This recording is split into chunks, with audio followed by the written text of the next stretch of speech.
I was fighting with the fact that we can't go to Twitter because we don't have a premium subscription, which is a joke because I was on it just a few days ago without a premium subscription. But You're splitting, I know that. Splitting hairs. What a shut up. Why are we using this service? Bloody Nora. Anyway. Fucking hell. Bloody Nora. I mean, honestly, what we doing here? Anyway, let's have a go. Okay. 101 should be up if you have time.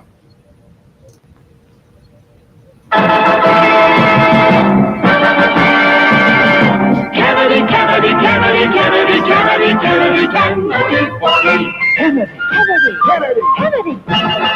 Do you want a man for president who's seasoned through and through, but not so doggone seasoned that he won't try something new? A man who's old enough to know and young enough to do. Well, it's up to you, it's up to you, it's strictly up to you. But it's Kennedy for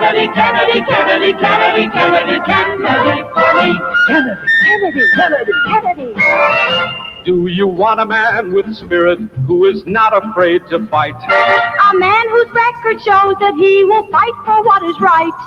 A loyal man who'll bring the job a fresh new point of view. Well, it's up to you, it's up to you, it's strictly up to you. Cause it's Kennedy for me. Kennedy. And do you deny to any man the right he's guaranteed to be elected president, no matter what his creed? It's promised in the Bill of Rights to which we must be true. So it's up to you, it's up to you, it's strictly up to you. And it's Kennedy for me. Kennedy. Do you like a man who answers straight, a man who's always fair? We'll measure him against the others, and when you compare, you cast your vote for Kennedy and the change that's overdue. So it's up to you, it's up to you, it's strictly up to you. And it's Kennedy for me.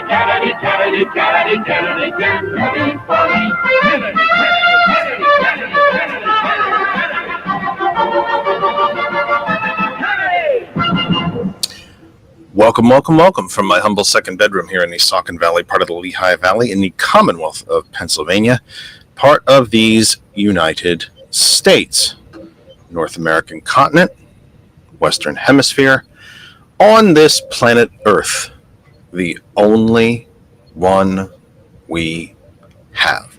Third rock from the sun in the Terran solar system, part of the Milky Way galaxy. This is the Kennedy Effect, back with you live for Sunday, July 28th, 2024. I want to thank everybody at Hot 101, everybody at GCPR, everybody at that other side of information, everybody, Facebook, Twitter, you name it, hundreds of you, and no exaggeration, hundreds of you, were kind enough to send me and Kristen and our family just a quick note of either sorrow or sympathies or whatever it might be. We had to take a week away because our family just simply is not whole anymore. And it has been very hard. Very, very hard. If you've been, if you've been with the program at all, you would know really that in the last several months, my dear Guy the cat had cancer. And it was skin cancer.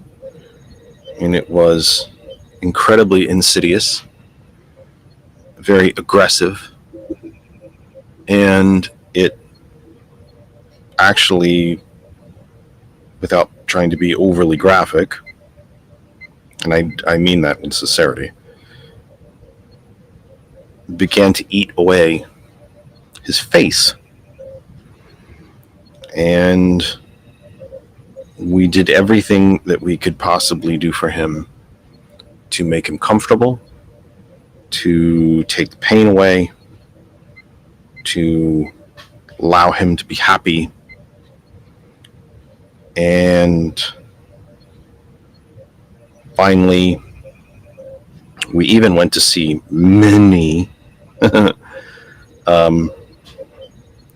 many different types of veterinarians, cancer veterinarians, just as many experts as we could possibly get to. And it just kind of didn't matter in the end. There was nothing that we could do for him other than say goodbye. And I'll tell you, I think the real difference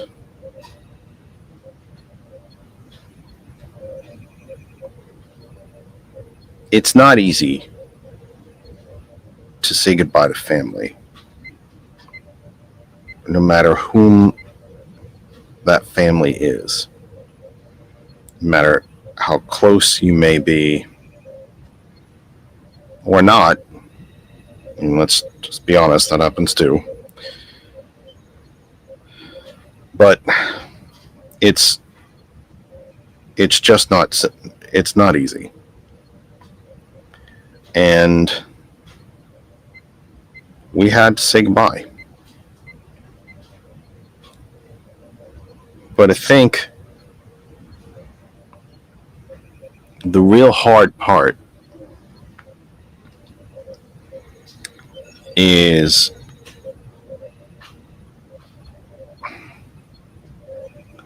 maybe I shouldn't say it that way.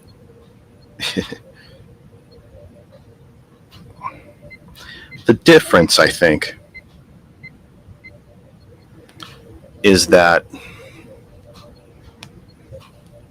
we see our furry family members literally every day. They are a part of our lives every single day. We wake up, they're there. We go to bed, they're there. We leave for work, they're there. We come home, they're there. They're always there. They are a daily, every single day part of our lives.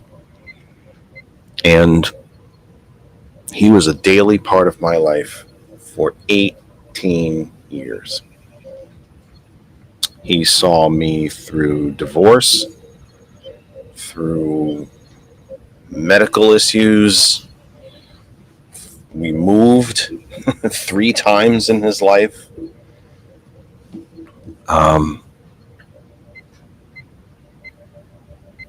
And he was quite simply just the most gentle soul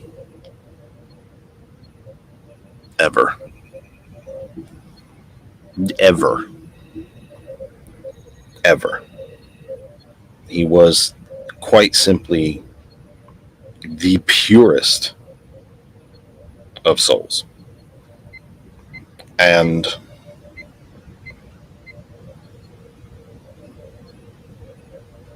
it's a very strange thing that I've told you, recently that I've been lucky enough, really, fortunate, I think, blessed to not, use a pun.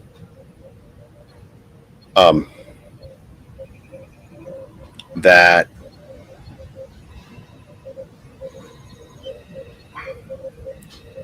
to find my faith again, to become a member of a church and a church family,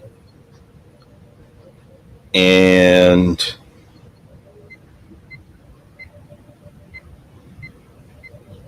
faith tells us that he is in a better place and that he is happy and pain-free and with his furry siblings and playing and eating and healthy and restored, that the missing, quite literal missing parts of his face are now back, and that he is again plump. And this guy was always a pretty big cat. He was never fat, but he did get a little plump on occasion. That he is with my father and the other missing parts of our family. Faith tells us that. Faith informs that. And it is only, I think, really through faith that we can believe that. But as somebody who considers themselves a bit of an intellectual, and certainly not a quantum physicist by any means, I'm not a nuclear physicist. The old saying, I'm not a rocket scientist. And I'm not. I'm no Harvard scholar. I'm no Nobel Prize winner. None of those things. But intellect kind of says that when it's over, it's over. It's faith that tells us it is merely that we're moving on to the next plane of existence, if you will. And I sure hope so. But one of the strange parts about faith is that I find it quite disheartening that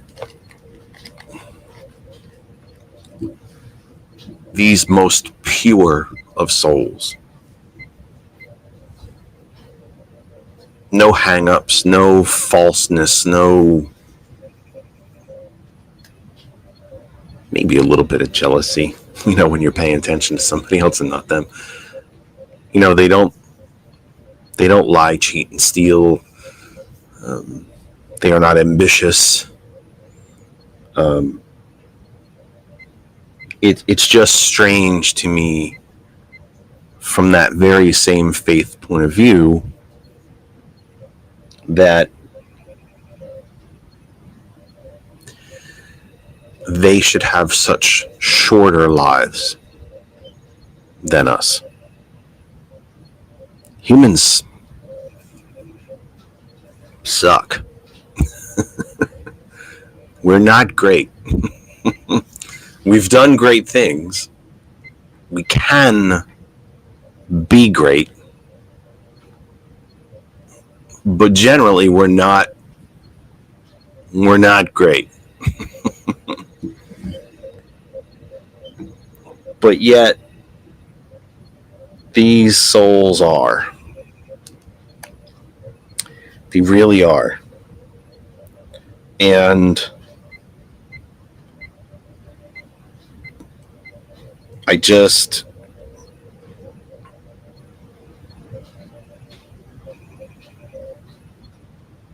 it's a shame. Our family is not the same. it is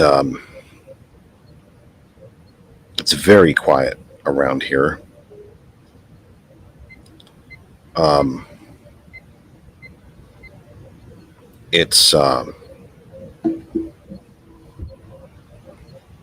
we I think we've almost reached our equilibrium. I think the adjustment period, sadly, might be done. The grieving part is not done.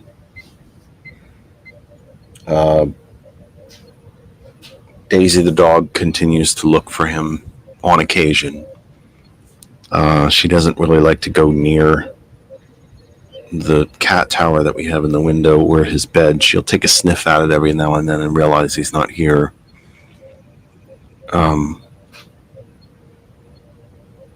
But I do think that that's the real part of this that makes it more difficult, is that they're here. They're always here. It's a terrible thing to lose a family member. I lost my father almost 8 years ago now, and I have not been the same since. And I think really at this point, I never will be. But even I did not see him every single day. He was not a daily part of my life.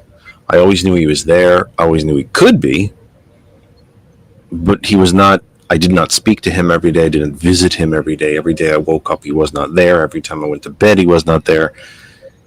It just, it's not the same thing. And that might sound a bit strange, but it is the truth of the matter. So it's been very difficult around here. And there's the loss itself to go through, but there's also the kind of more existential questions of existential and contradictory questions of faith, of I know he's better off. I know he was ready. I know he was tired. I know he was in pain. And kind of thinking about the way it happened at the vet office, he was ready. It was okay. And he told us it was okay. But I'm not okay. And we here left behind are not okay. And I suspect we won't be for quite a while. And so there's that part. There's kind of the scientific part of it. There's the family part of it. And then there's the existential kind of faith-based parts of it, to know that or to believe that he is in a better place, that his spirit is free, he is without pain, he is with the spirits of our past family, other furry family members that we've had to leave behind, or not leave behind, that's the wrong way to put it, that we've had to say goodbye to. And he is with them, and that he's healthy and whole. But then there's, again, the contradictory faith question of why do they have such shorter lives than us, when really it's them that are the purest of souls and the best of souls.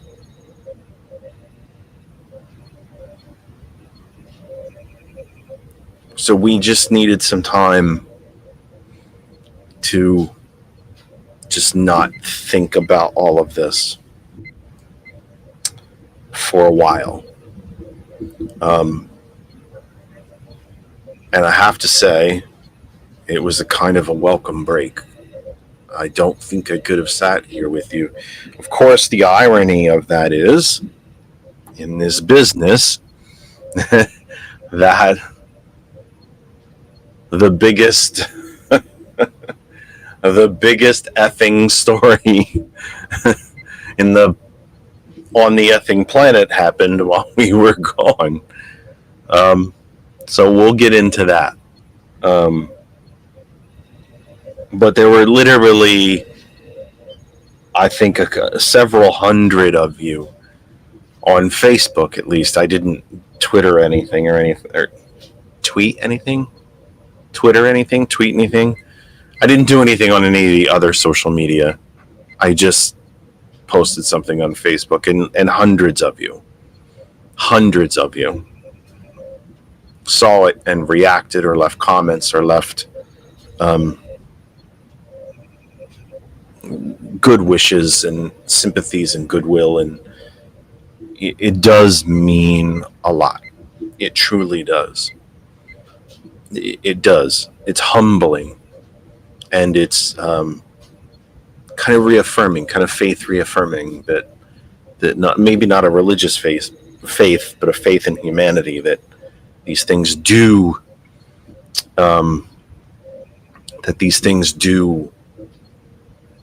mean something to us as a human family. And so I'm grateful for that, truly. But at some point,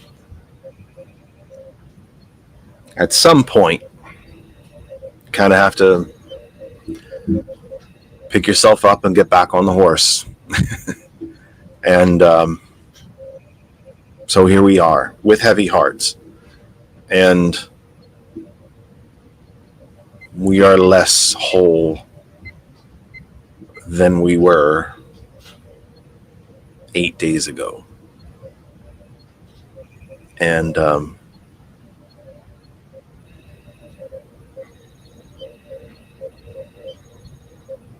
a constant presence. A constant presence. A soul of the purest of affection, companionship, loyalty. He was my best friend.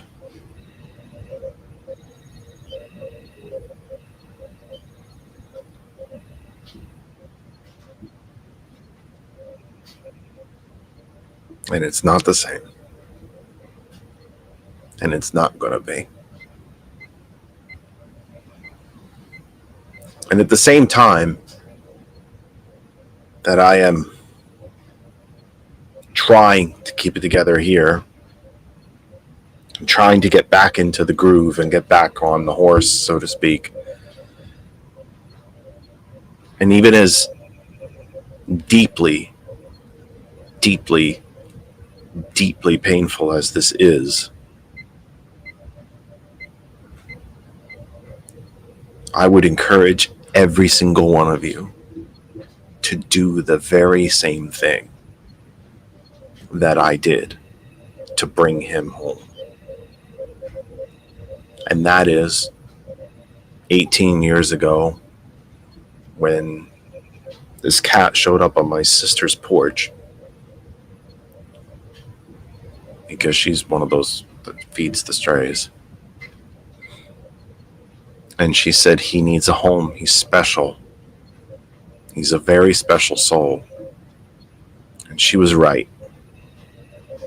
And whether it's saving one of these souls off the street or at your local shelter or wherever it might be, however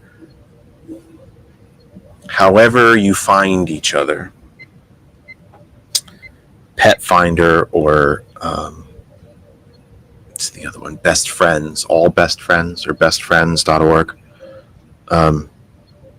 Your local county shelter, municipal shelter, nonprofit, or if it's just that cat on the street who's hanging around your house, the cat that very may well have chosen you before you ever chose them. I would desperately, desperately beg you to do the very same thing. Despite the pain and despite the shorter lifespan, if you're really pro-life, save them all. number of our furry friends who are put down every single day in this country is in the thousands, if not tens of thousands. I should probably Google it quick and look. All just because they don't have a home. And yes, there's fancy breeders, and some of them are extremely ethical, and on and on and on. There are hundreds of thousands of these pure, innocent, beautiful, God-created souls in this country who just want a home and a family. And that family doesn't have to be mom, dad, kids. It can be, you could be a single person, could be in any type of relationship. You can be any type of person, any type of family. These souls are looking for a family, and you can be that family. And I would beg you, strongly consider adding to that family. Adopt a furry family member. I think if you just did a simple either Apple Map or Google search or DuckDuckGo, closest no-kill animal shelter to me, I think you'll find that face,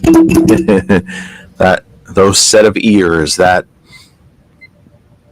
the dog with the tongue that always hangs out, or those eyes, or that waggy tail, or the cat with the pointy ears, or the gorgeous green eyes, or whatever it might be. You'll find that person. Person, that's funny. He was a person. He had personhood. He certainly had way more personhood than any corporation, I can tell you that. But you'll find that soul that makes your family whole. It'll be the presence and the love and the friendship and the loyalty and the companionship that perhaps you never knew you were even missing. So I would beg all of you to please, please, please consider going to your closest shelter, ASPCA, Best Friends, Pet Finder, whatever is the best for you, and add to your family. Save a life. Because I've told you before, if you're familiar with the program and all, you know that, and I think I can say this really for every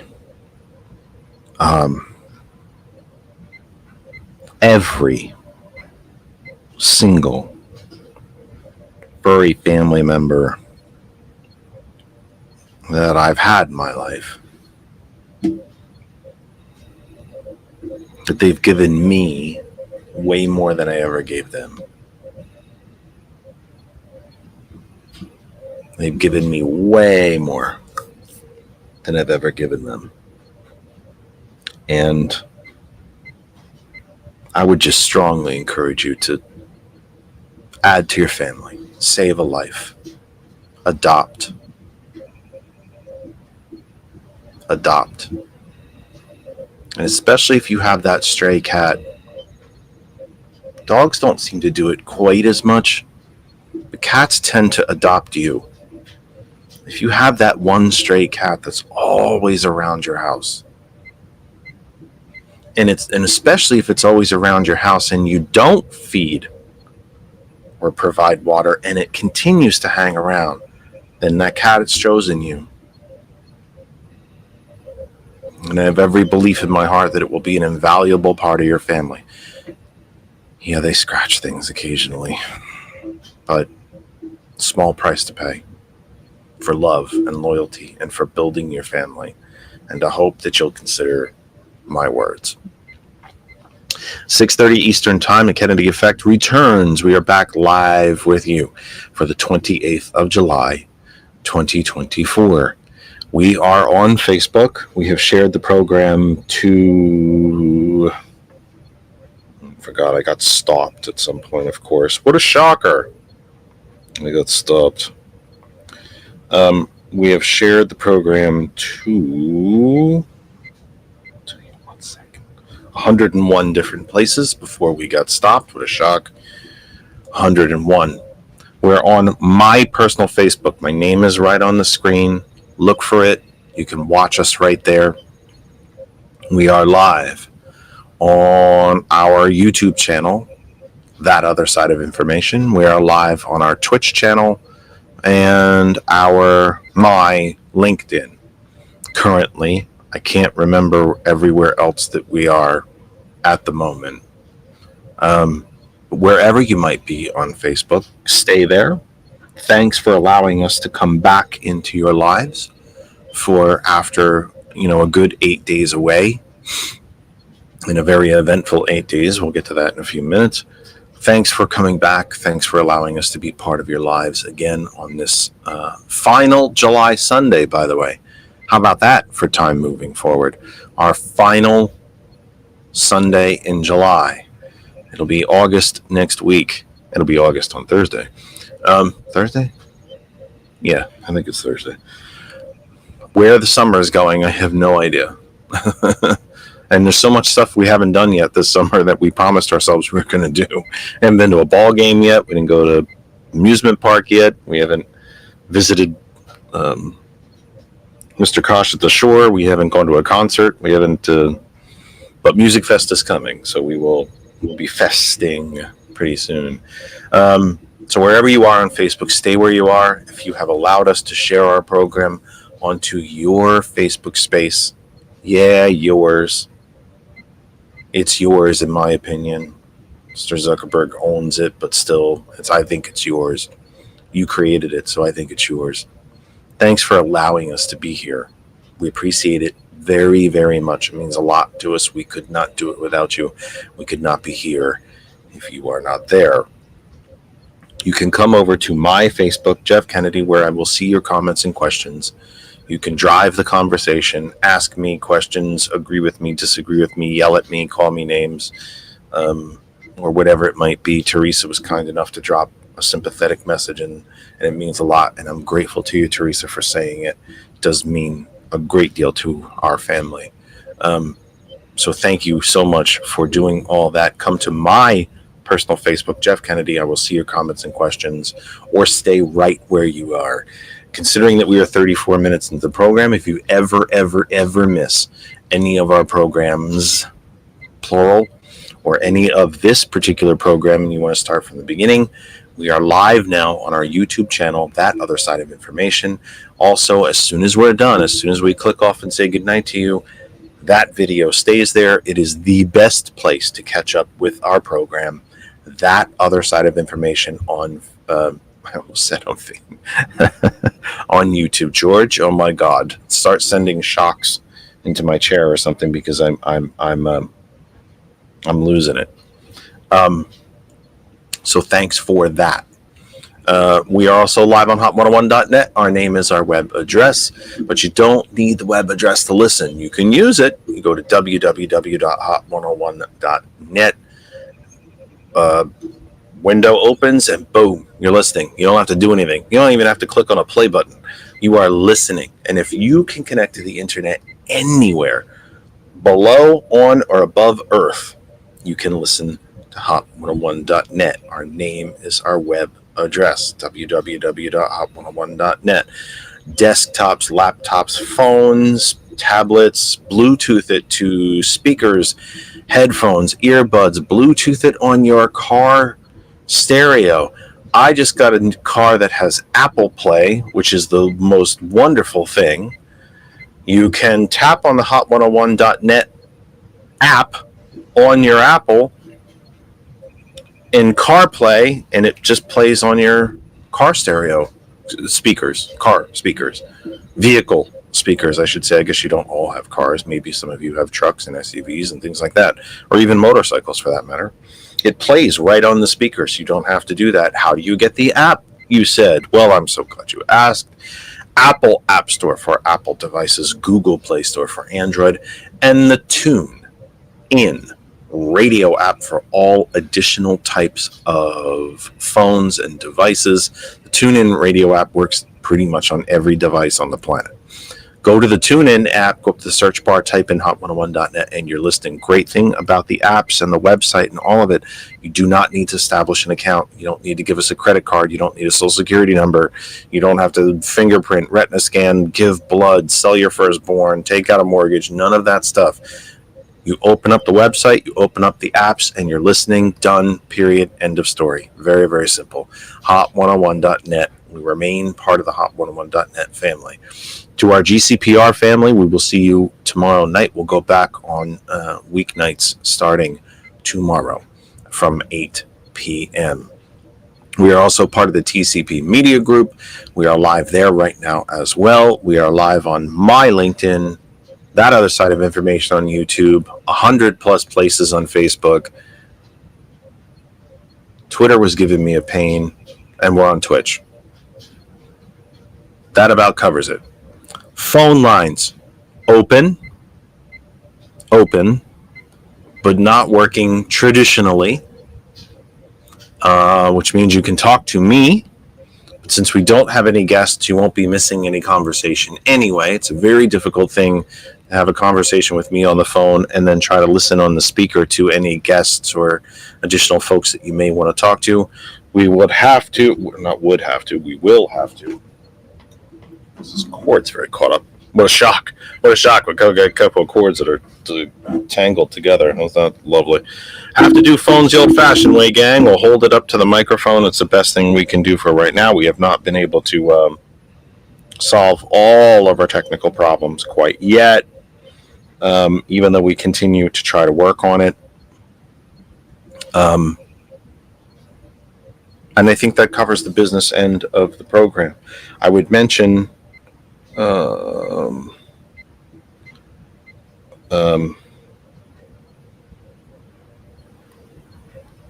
that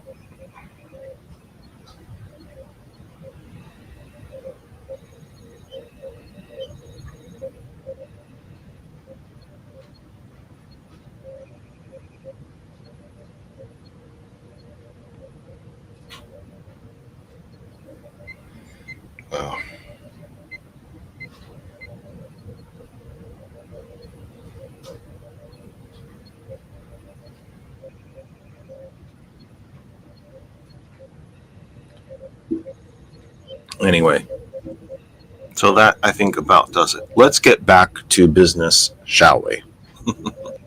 So to speak.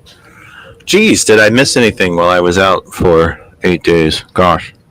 Did anything happen? To borrow a joke from our friend and loyal listener, Mike Jackson, did anything happen while I was gone? Let's try to break this. There's so many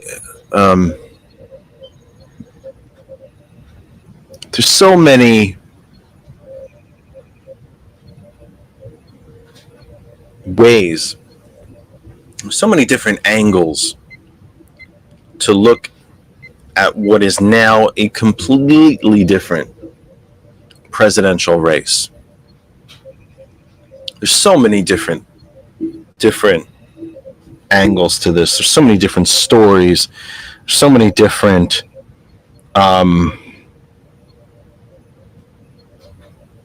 there's just so many different ways to look at it. The entire race has been turned on its head. And look, as a proud member of the Democratic Party, I'm of course very excited at the excitement that is now in the race. Vice President Harris and her campaign have raised $200 million in about 8 days. It is a staggering figure. It is a record for presidential campaigns.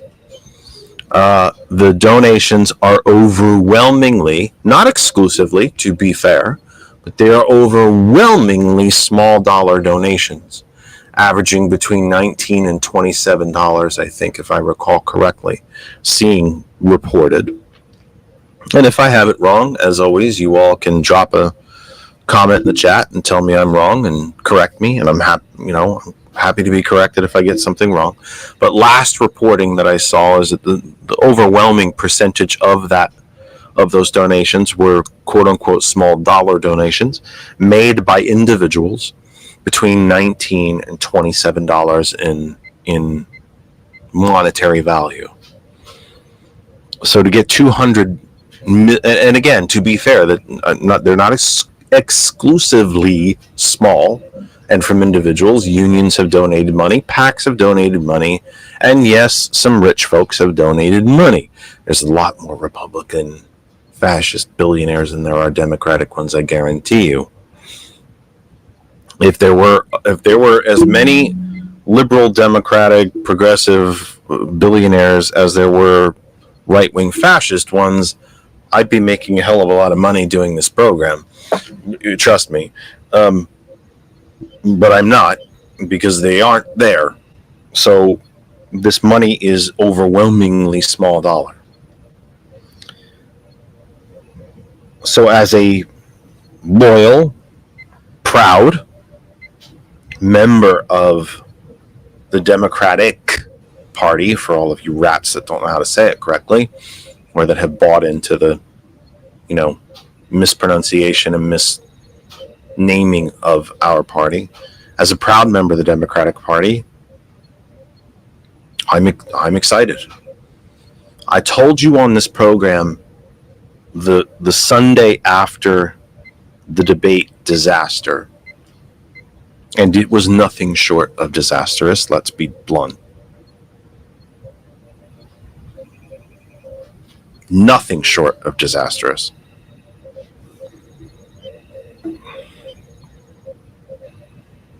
I just had a question for George. Just popped in my head.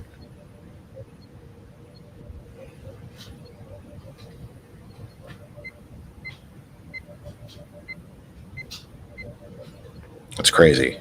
I don't know why. Sorry, folks. I had a question that just popped into my head that I had to get to George. Sorry, my brain's running a multi-tracks tonight. I'm excited by the excitement. I'm excited by the fundraising. I'm excited that this campaign is now renewed and refreshed. I told you the Sunday that we were together, after the debate disaster, and again, it was nothing short of disastrous, that if enough people, if the right people, and or if President Biden himself woke up one morning and said, you know what, I should not continue as the Democratic nominee, that he would in fact step away, because I believe him to be a man of character. I have not always agreed with his policy decisions. The crime bill that he sponsored and wrote during the Clinton administration was in fact itself criminal. What it did to communities of color was criminal. Mr. Biden is the reason his bill to restructure and reclassify what is debt in this country has been disastrous for many, many middle class people and for students.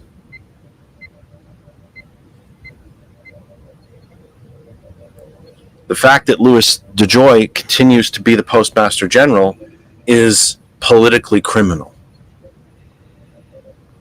Trump's pick to run the Social Security Administration is still there 4 years later, 3.5 years later. Medicare has continued to privatize. The program that allows your doctor to move you to a Medicare Advantage plan which is nothing other than private insurance that the government pays for, which means that the private insurance company can deny you coverage and pocket all the money, just like they do when you're in the workforce. That program continues, is criminal. But this is also the president who has been the most progressive, at a minimum, since Johnson. Probably since FDR himself. So I haven't agreed with everything that President Biden has done throughout his senatorial career and his administration. But I continue to believe that he is a man of genuine faith, that he is truly a man of decency, of empathy, of kindness, and of decency. And I told you that if enough lawmakers and people in power and fundraisers came to him either en masse or individually and said, you need to drop out,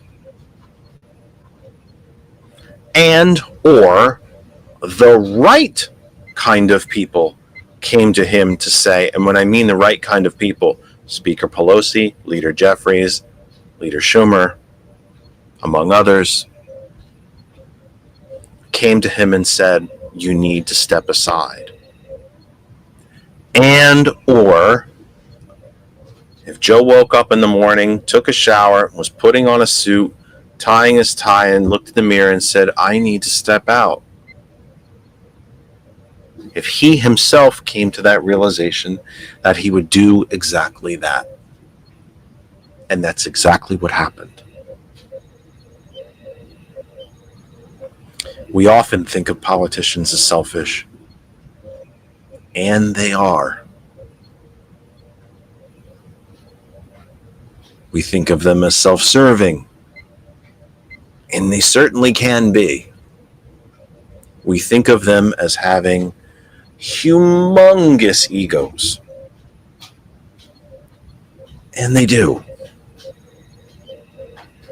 The ego part, I happen to think, kind of comes with politics. I think you have to have a pretty strong ego, and a bit of a big one, and a pretty strong id, if you will, essence. I think id is still the word we use for such a thing. I think you have to have a pretty strong all of those things to be in the national spotlight. But at the end of the day, President Biden did, at least in modern political history, rivaled, I think, only by President Johnson. He did what he felt was the right thing for the country and for the party. The one thing that was backward in the statement he released was that when the letter came out a week ago, believe it or not, it was only a week ago, gang. Been a long week, hasn't it? It was only a week ago that he stepped out of the race. In his written statement, he said, I'm butchering it a bit, what's best for my party and the country. Then in the televised speech on Thursday, he said for the country, and to a lesser extent the party. So I think the written statement probably wasn't written perfectly. In fact, it wasn't written perfectly. And so what did the president mean by doing the right thing for the country? It is his belief, or it came to become his belief. Well, let me step back. It's his belief that Donald Trump presents an existential threat to this country. And that if Trump were to return to the White House, it would quite literally, if Trump were to return to the White House and Project 2025 were to be fully implemented, and by the way, Project 2025 is implemented not through legislation, but through executive power of the president, most of which is unconstitutional. Congress established these different federal departments, the president, by law, really doesn't have the authority to arbitrarily shut them down. But Project 2025 says it does. And the Supreme Corporation just said that any official act of the president is immune anyway from criminal activity. So why the hell wouldn't it be immune from unconstitutionality? So President Biden believed and believes currently, as do I, and believe me, he doesn't believe this way just because I do. He wouldn't know me if he tripped over me. That Trump is an existential threat to this country, and that if he is to return to the White House, it will be the end of this nation as we know it.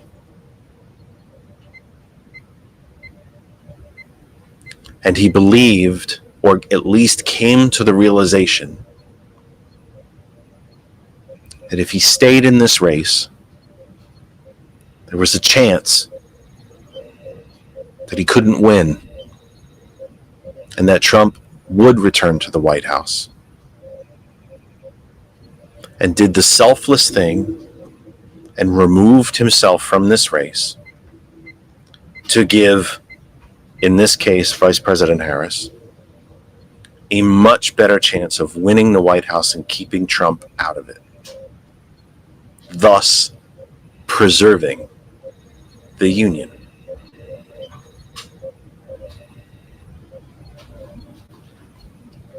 President Johnson stepped out of the race because he was wildly unpopular. His conduct and overseeing the Vietnam War was profoundly unpopular, as he had become. But I don't think President Johnson believed that democracy would end if Richard Nixon had been elected. Now, Nixon certainly took a hatchet to the great California redwood tree that is American democracy. He certainly took some chunks out of it, but that it wasn't going to end. Remember, it was Nixon that signed the Environmental Protection Agency into existence. The top marginal tax rate was still 74% when Nixon was in office. Corporate tax rate was still 50%. The capital gains rate was 35%. We still had tariffs and import taxes. Union representation, private sector union representation when Nixon was in office was still in the 30s.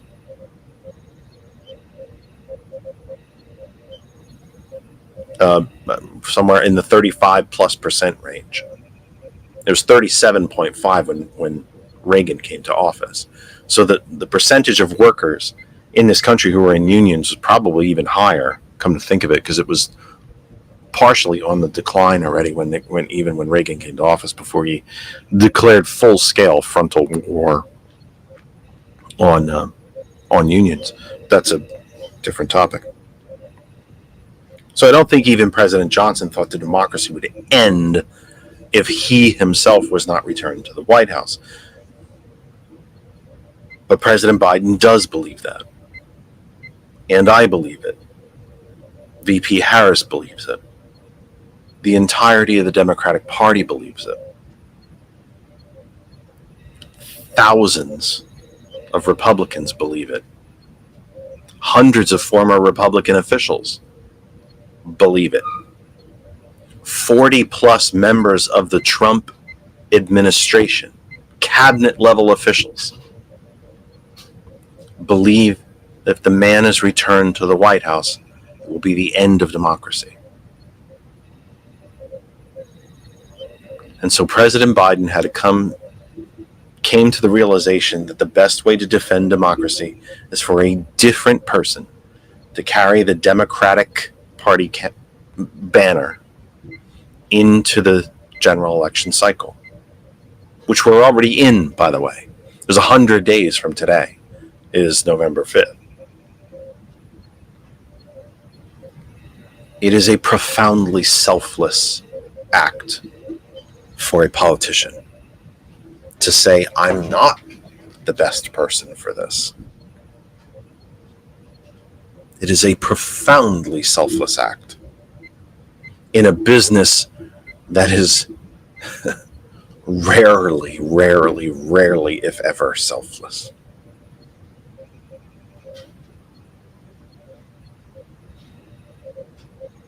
So there's that part of it. If you're a fan of President Biden, if you hate President Biden, if you're completely disengaged from politics, or you are the wonkiest politically active person and policy wonk that you could possibly, if you like to read legislation for relaxation, I don't think there's any other conclusion that you can come to other than that this was an exceptionally selfless act. Politicians have egos, man. Huge ones. All you have to do is look to the Crazy Caucus. Are there any two people on the planet that have a bigger ego than Matt Gaetz and Marjorie Taylor Greene? Is there anybody more self-important? You have to have an ego to be in politics. Doesn't mean it's always a good thing that you have one, but you have to have one.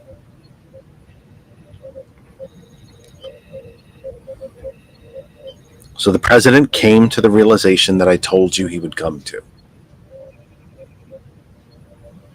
I told you that if enough people, if the right people, and that if he himself came to the realization that it was better for the country to step out, that he would.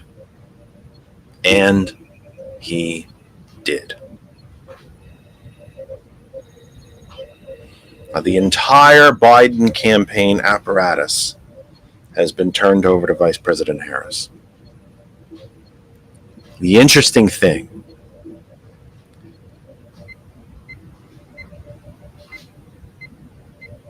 when Kamala Harris ran for president in 2020, I did not support her. I didn't think she was a particularly good candidate. She had style and flair. She's a wonderful public speaker. There is a charisma about her. There's a presence about her. I happen to think the smile is a bit infectious. You usually smile when somebody smiles at you.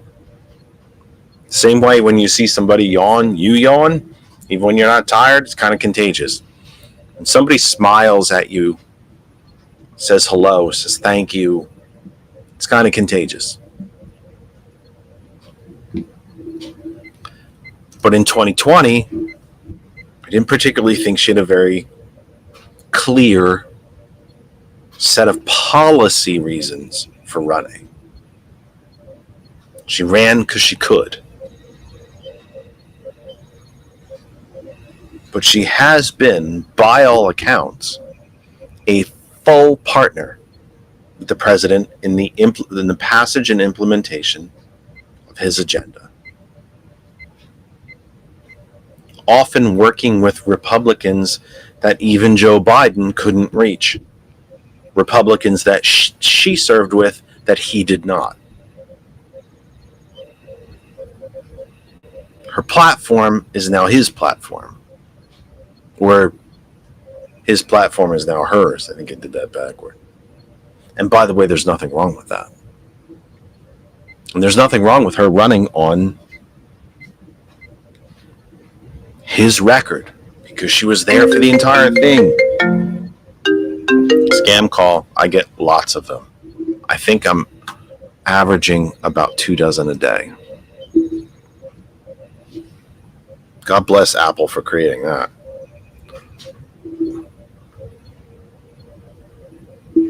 But let's get into a couple more things about why this race has been changed on its ear. We will do our best to take you to 8 o'clock, unless I run out of things to say.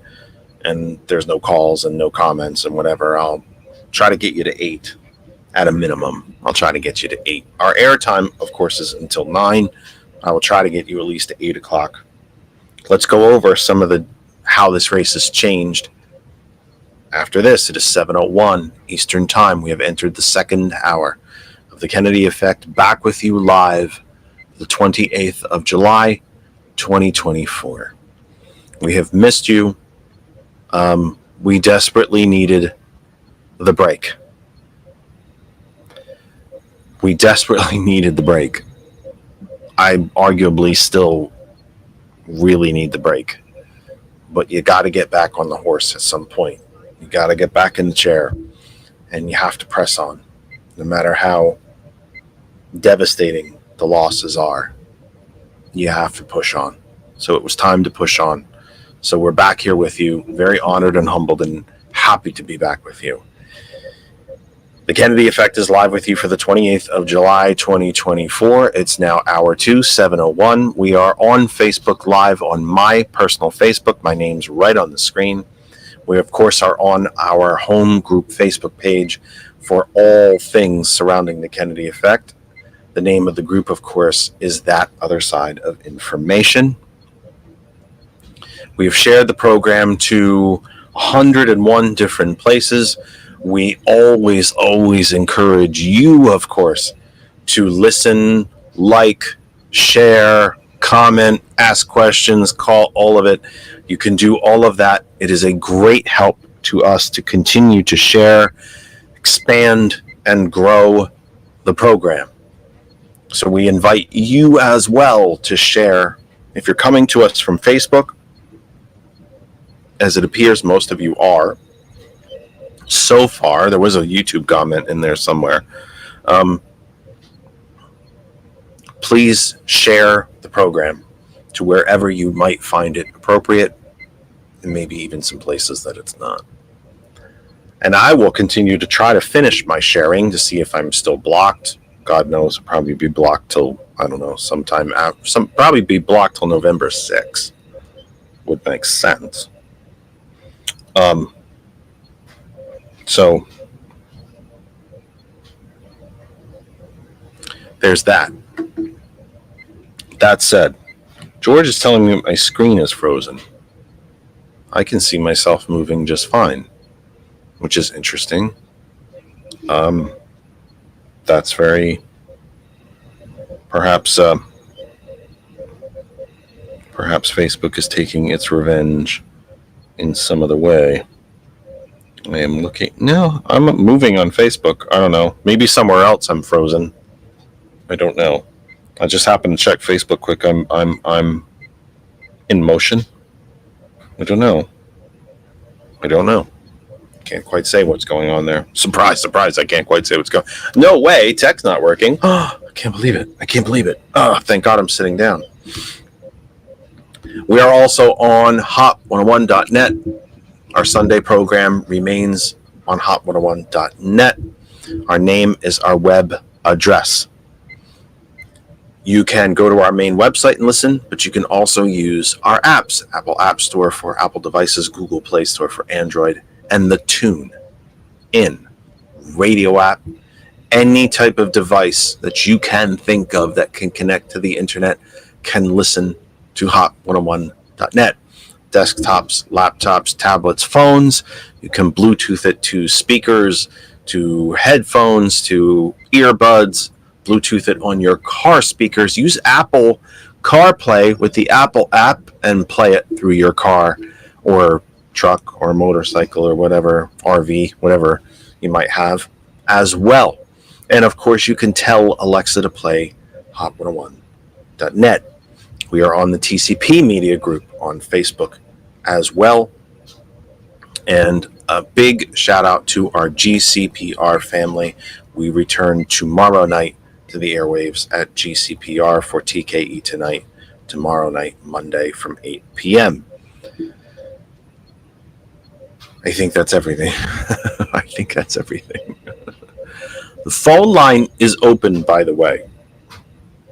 It is 267-227-9189. George's graphic has gotten very tiny.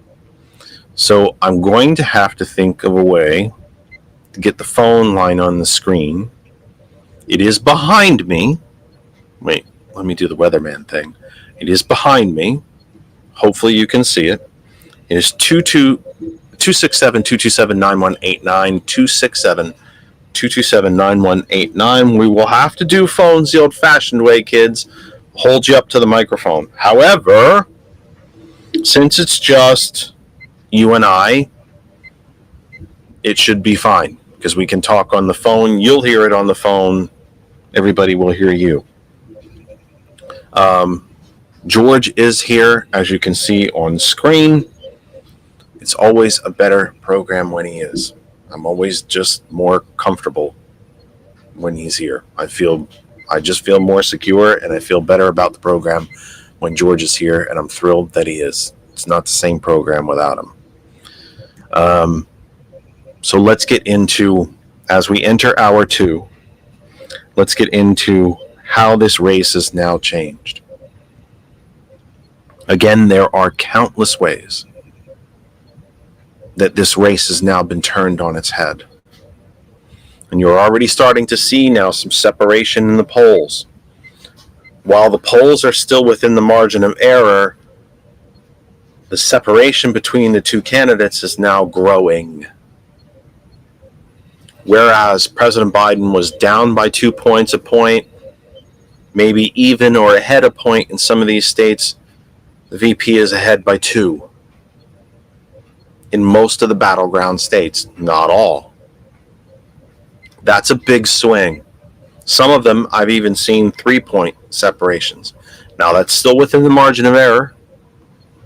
And by the time this election cycle ends November 5th at, the westernmost territory would be probably, the polls would close, I think, around midnight Eastern. There's a lot that can happen. But you're seeing a change in this race, a fundamental change in this race. Here's one way that this race has changed.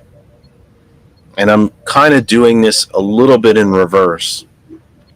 I suppose that I should save this particular comment and opinion perhaps for the end of my list of ways that this race has changed, but I'm going to go to it straight from the top.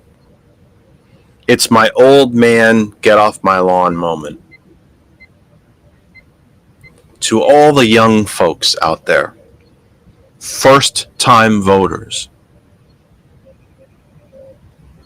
or perhaps maybe only your first presidential election, to, I would say, 24 and younger. Again, maybe you just graduated, just turned 18. It's going to be your first presidential election to vote in. Maybe your first election to vote in was the congressional cycle 2 years ago. This will be your first presidential. But I would say roughly from age 24 and younger. The group that kept the Democrats in control of the Senate 2 years ago.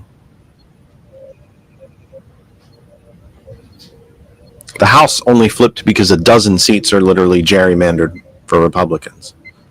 And they now have only a 6-seat majority, so even that gerrymandered advantage has been whittled away.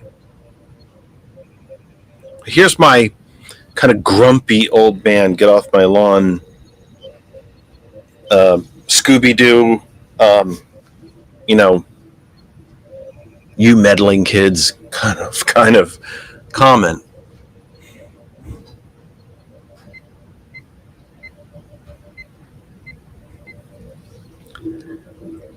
Young folks in this country, in poll after poll after poll after poll, told the pollsters, we don't like the choice that we have. 2 80-year-old white men, we're out, we're tuned out. These candidates are not our age, they're not our generation, they don't look like us, they don't care about what we care about. I would say that was partially true. Mr. Trump certainly doesn't care what you care about because he doesn't care what anybody cares about other than himself. President Biden did wipe out a good chunk of your student debt. Not all of it, And I think he could wipe out all of it. I believe legally he can. But he hasn't. And he should have. So you are not enthusiastic because of the choice that you had. Well, guess what? Come on in. Come close. Come close. Come close to the speaker. Now you have a different choice. So guess what, young people? It's time to shut up and get to work. It's time to stop complaining about the choice you have, because now you have a different choice. And she is exactly the choice that you said you wanted. Someone younger, someone who looked like you, someone who represented, was a better encapsulation and representation of the population of this country. Vice President Harris is all of those things. She is younger. She is, let's be honest, healthier. She looks like America. Women are 56% of the population. They're the majority of people in this country are women. This nation is well on its way. I think it's by 2028 even, if I'm correct, if I'm remembering correctly, that this nation will be a minority nation.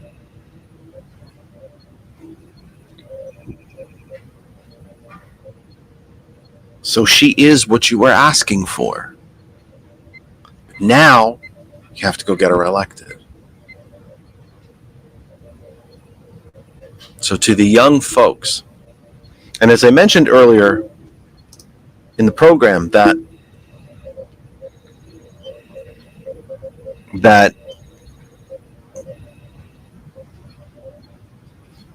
she had raised $200 million in 8 days. There's also been roughly about 170,000 new volunteers. Not volunteers from the Biden campaign that simply transferred to the vice president, but new people. The enthusiasm of her candidacy is not limited to young people. It seems to be spanning across all ages. And it has certainly hit home with women. Now, let me divert here just briefly.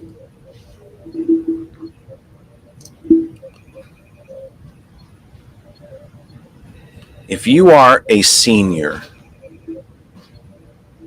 if you are in the age range of President Biden, and you are angry or hurt that the old man got thrown aside, I 100% understand that. I can absolutely understand that. I really can. Really. And I think it's actually a quite legitimate way to feel.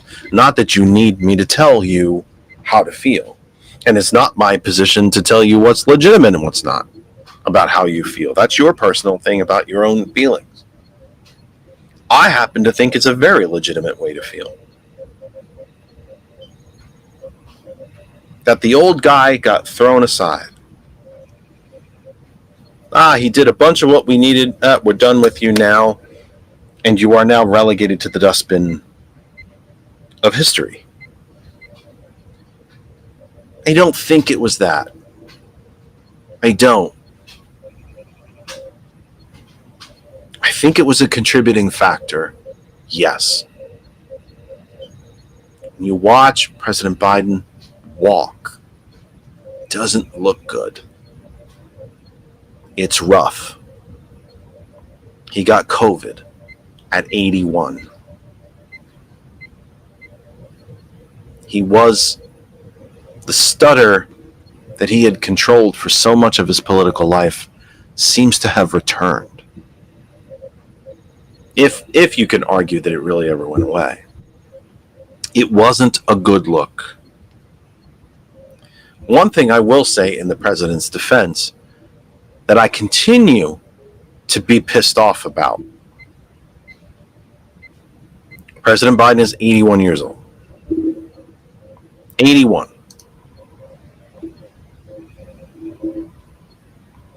Donald Trump is nearly 79. He's 78. He hasn't turned 79 yet, but I believe he turns 79 sooner than not. It's only 3 years difference. When the race was Trump and Biden, all we heard about was how old President Biden is. And by his own admission, he was doing rallies saying, I'm old. I get it. I'm old. I get it. Nobody ever talked about how old Trump is. And now, VP Harris is the candidate, who I believe she's 59. Suddenly, the age argument seems to have gone away. I don't hear people talking about how old Trump is. Well, guess what? I'm going to. I'm going to. If Donald Trump was too old, or if it, let me try that again.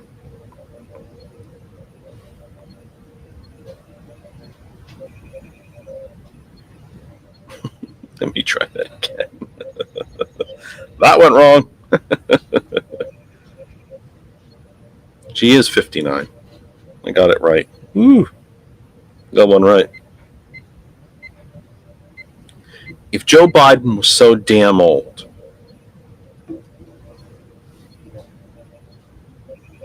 why isn't Trump old?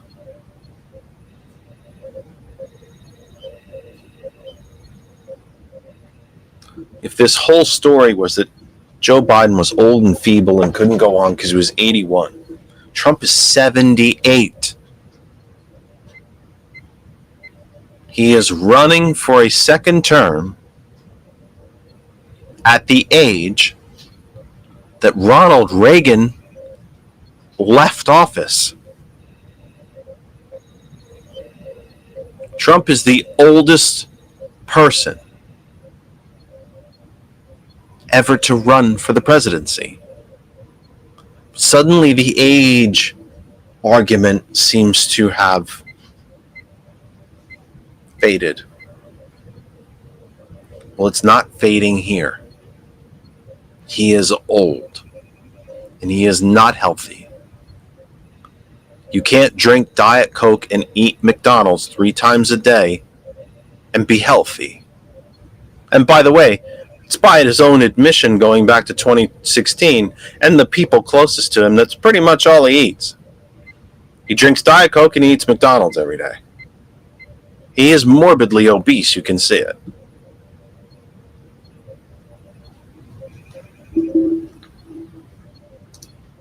He's old. And he's not healthy. If Joe Biden was old and too old to be president, Trump's too old to be president, period. Trump's not 10 years younger than Biden. He's only less than 3 years younger. Less than 3 full years younger. And in significantly worse health. So there's one way this has changed. So we have 2 big ones right now. Youth of America, you wanted a new choice, you got it. The age argument that was being made against President Biden by no less than the New York Times on a daily basis, that argument is now gone.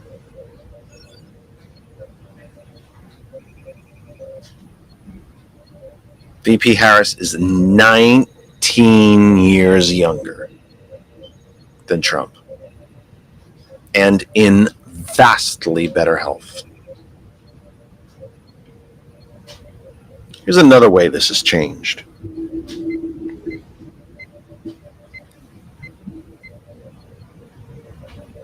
Trump is a convicted felon 34 times over.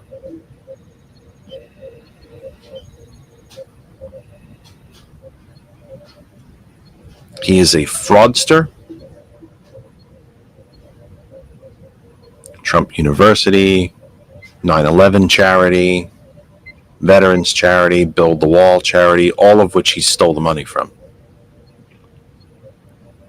The overinflation of his property values as adjudicated in court.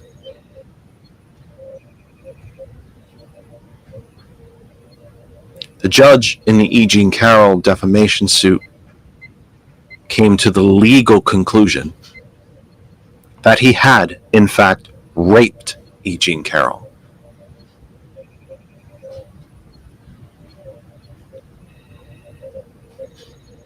Going back to his very young days working for his father, he was guilty of redlining.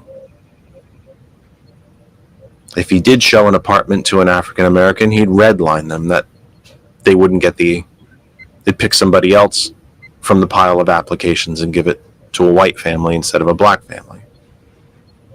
The applications used to go back to the central office, a big red B on it for black.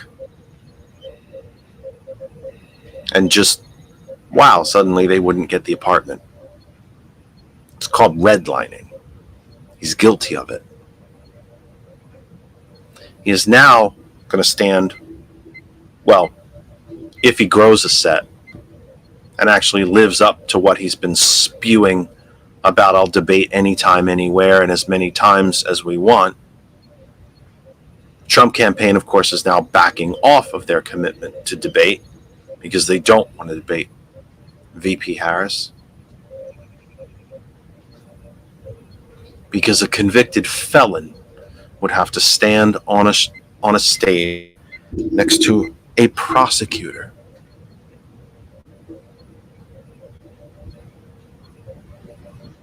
That's a big change. And again, something that I think the media at large did a very, very poor job of. That Joe Biden, who's never been investigated for anything, any criminality in his life, would be standing, well, did stand on stage next to a convicted felon.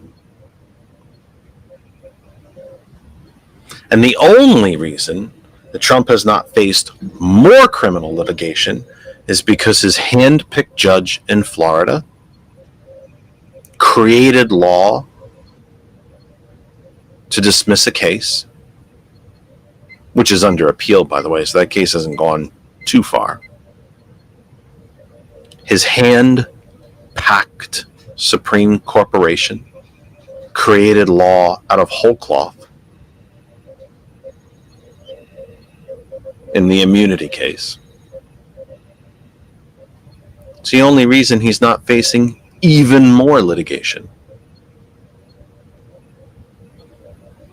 It's the only reason has not been sentenced in the 34 felony convictions in New York State.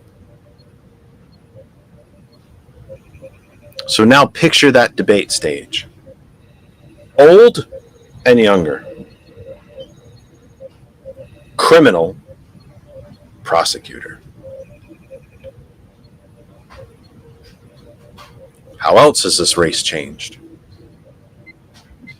Project 2025 calls for a national, easy for me to say, or not,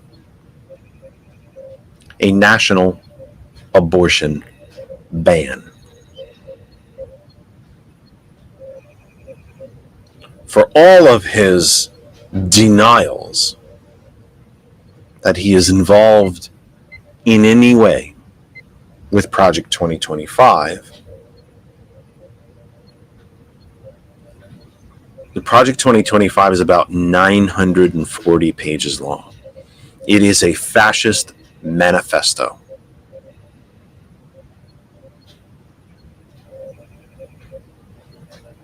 You know, political rantings and ramblings are generally referred to as manifestos.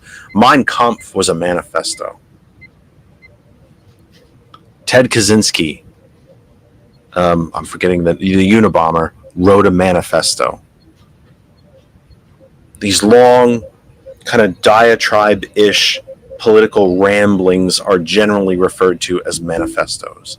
Project 2025 is a billionaire-sponsored fascist manifesto. It is 940 pages long. You're not going to sit down and read it in a night. And there are countless summations of it that are good and much more, the Cliff's Notes version, so to speak, including YouTube videos and articles which, seem to summarize it and is a lot more digestible than 940 pages. But for all of his denials of his association with Project 2025, 940 pages. Mr. Trump's name appears in the document itself 312 times. So just a hair over an average of once every 3 pages, Trump's name appears. Because he is the instrument of Project 2025. He is the man who will allow its implementation because he'll get rich from it. Not because he cares about you, because he thinks it's better for the country. It's because he stands to make money from it. And the people who own him and bankroll him and have protected him from criminality for all these years will all get rich from it.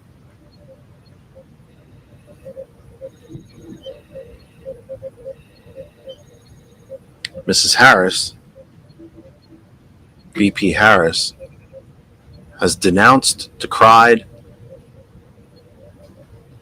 and openly speaks against Project 2025, that none of it is worth anything or should be implemented in any way. It's another difference.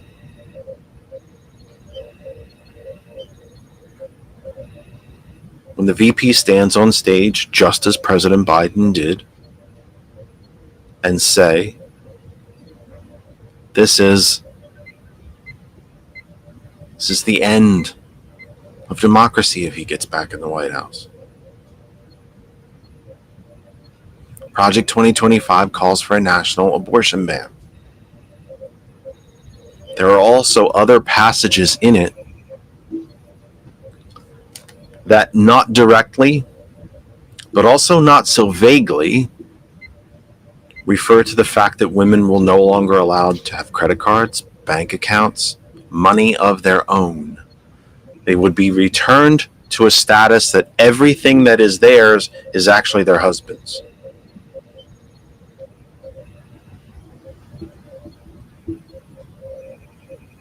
Think about that image of a 78-year-old, obese, convicted felon and rapist who wants to end women's rights, wants to return women, wants to return 56% of the population to a subhuman status, to return them to a status not too dissimilar from pets. They would, in all essence, be property again. Again, because they were. Republicans don't want to send you back to the 1950s. They want to send you back to the 1850s. Quite honestly, I think they want to send you back to the 1150s. Imagine that dichotomy on stage. A 78-year-old, morbidly obese, white male, convicted felon and rapist, standing next to a young, healthy, prosecutor woman.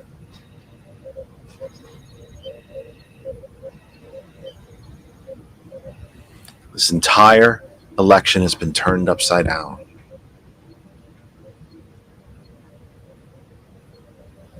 and for all the best reasons. I'm quite confident that she will win this election. I do not think it will be easy. I do not think it will be a runaway or a landslide in any way, shape, or form. I think it will be extremely close.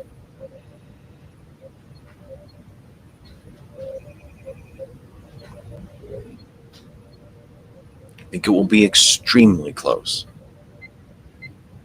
I think it will be another one of those elections that shows us as a modern American society that the Electoral College needs to be dismantled and needs to be ended. President Biden won the 2020 election by over 8 million votes. Hillary Clinton won the popular vote in 2016 by 6 million votes.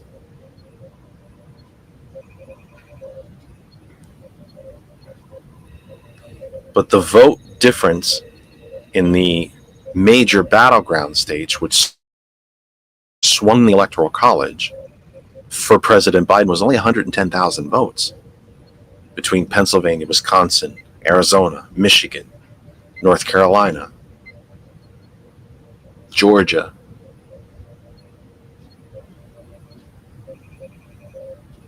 Only really 7 states are going to come down to determine this election. And I'm extremely confident that the vice president is going to win this election. But it's going to take a lot of work. If you've watched any of the Olympic Games so far, and I happen to be an Olympic junkie, I love the Olympics. I truly do. I love seeing sports that I do not get to see. Water polo, team handball. Early this morning, we were watching mountain biking. Even really the more popular sports, the gymnastics, the swimming. These are not things that we get to see on a daily basis or even a weekly basis in this country. It's pretty much 5 sports that we get to see on a nightly basis when they're playing. The NFL doesn't play every single night, but Jesus, we talk it to death, don't we? Good Lord, I'm so sick of hearing about the NFL. Major League Baseball, the National Hockey League, the NBA, and soccer.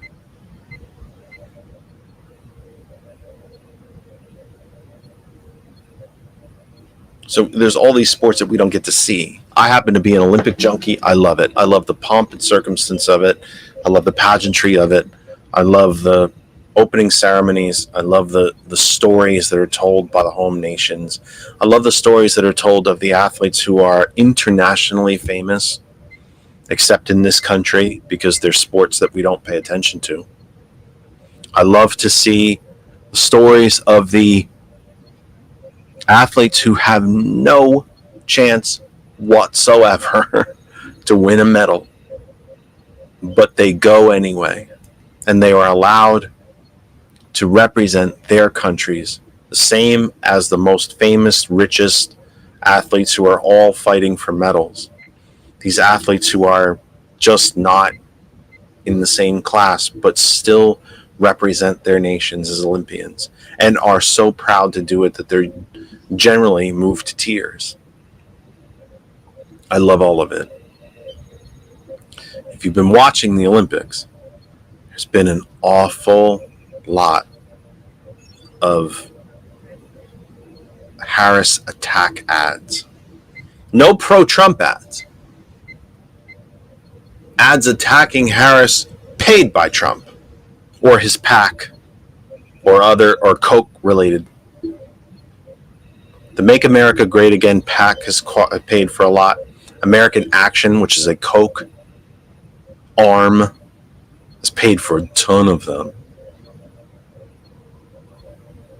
Nearly every commercial break has an anti-Harris attack ad.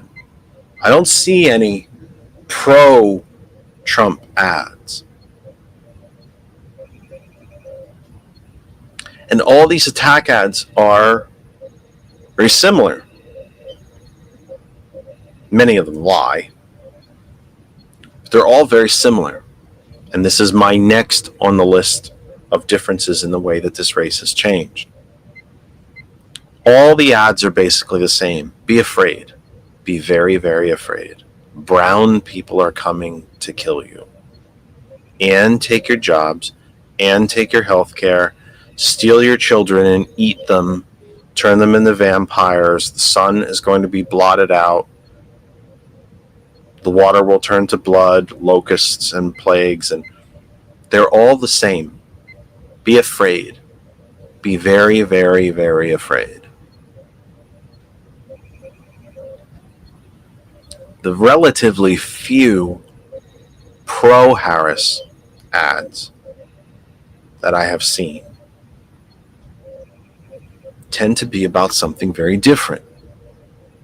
I stand for this. We must move forward with this. Our future is bright. Our country is great. We can do this thing better. We must stop corporate greed. We must expand the middle class.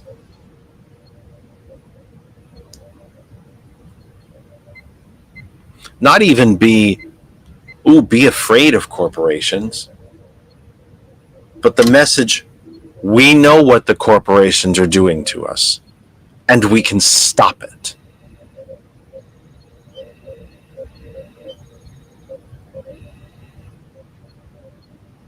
There is no Trump platform.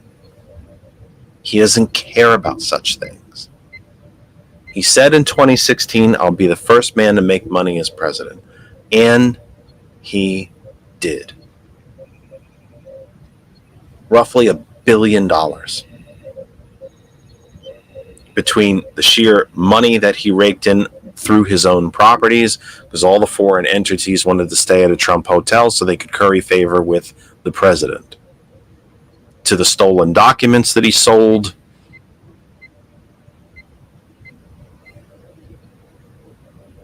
to the tax cut he gave himself. He hawked his own products while he was in the Oval Office. He said he would make money, and he did. Didn't care about issues, care about policy, care about the direction of the country, didn't care about leadership, and he sure as shit did not care about service. He cared about money.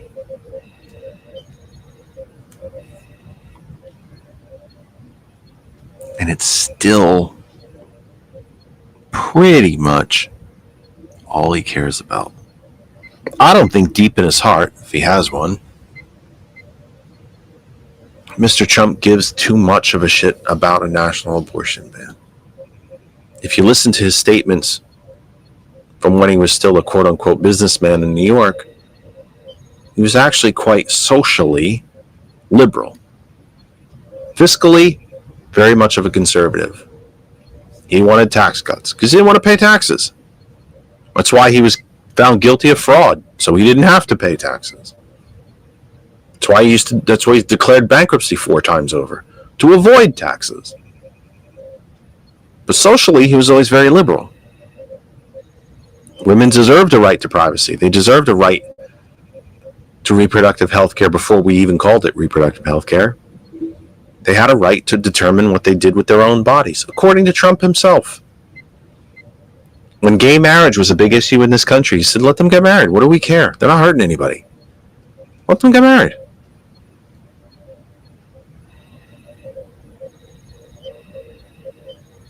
But he also said, if I ever run for president, I have to run as a Republican because I can't fool the Democrats.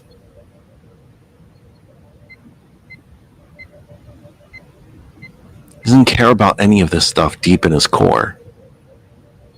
Just wants to make money.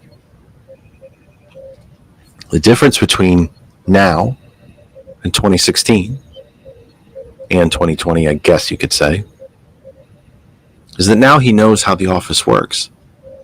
He knows much more about how to pull the levers of government. And now he's pissed because he is a felon and he knows it. He talks about retribution, not, I don't think, for any other reason, or I should say, I don't think he talks about it because he thinks his base wants to hear it. I don't think he talks about it because it's necessarily a campaign issue or that it helps him. I think he talks about it because he literally can't wait to exact revenge.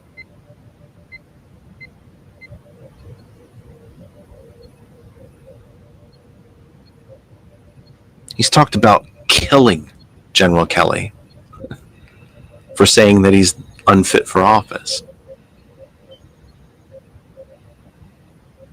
He's talked about jailing and killing General Milley.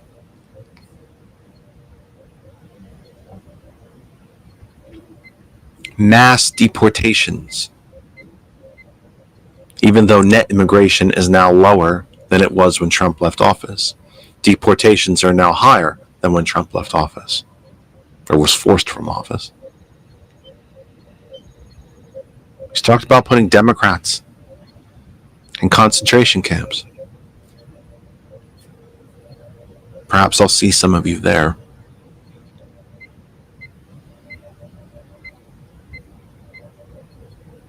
Project 2025 is a platform, and his name's in it 312 times.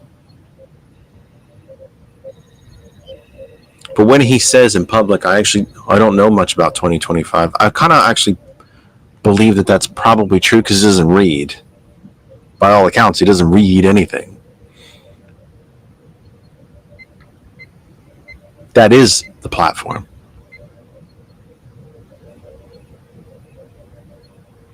Randall so correctly puts in chat, the vice president has said, I stand for freedom. It's another big difference.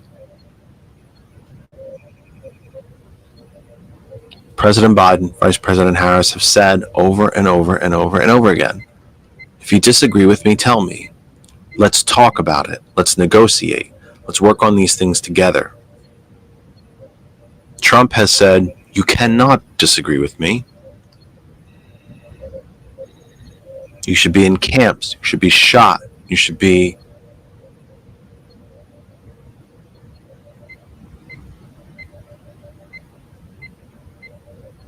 saw a clip of him the other day. I try to limit my Trump content. I generally get a rash from it.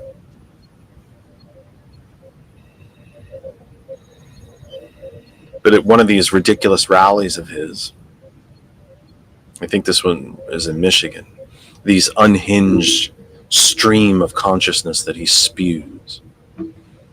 He was calling Kamala Harris Smiling Kamala.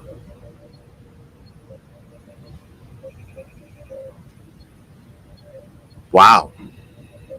Such a bad thing, is it? A woman smiling. How terrible.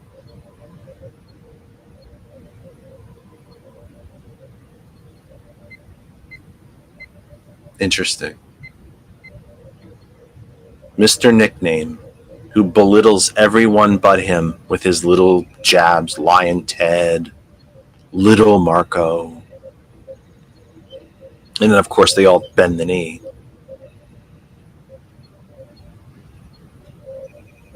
The worst he could come up with in this rally, this 90-minute long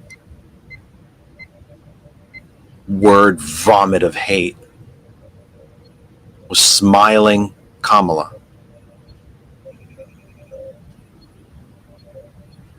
Oh boy, wipe the blood off from that insult. It's the best he had.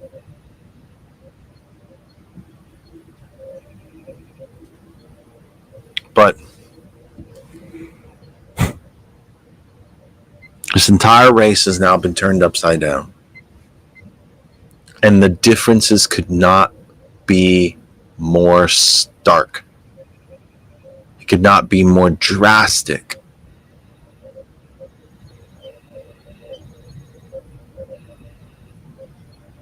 And yet, I remain quite confident. I remain quite confident that that this can be won.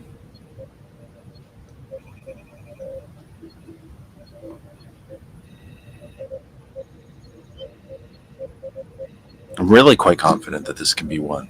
I do not think, as I said, I do not think that this is going to be easy. I do not think it's going to be a landslide. One way or the other, I think at the absolute most,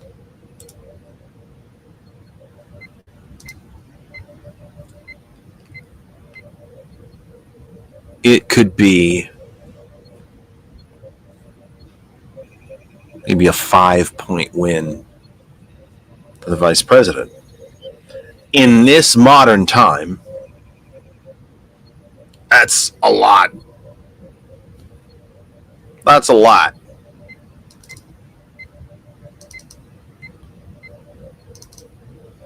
In this modern time, that's a lot.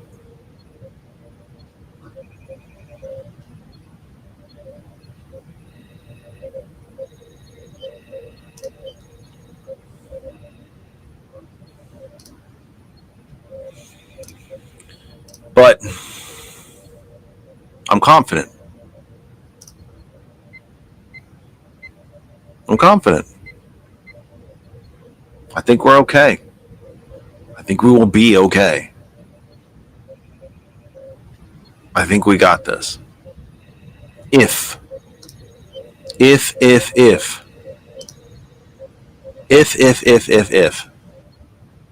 we work and we talk to our friends and neighbors and we get out the vote and we make the case. We have to make the case.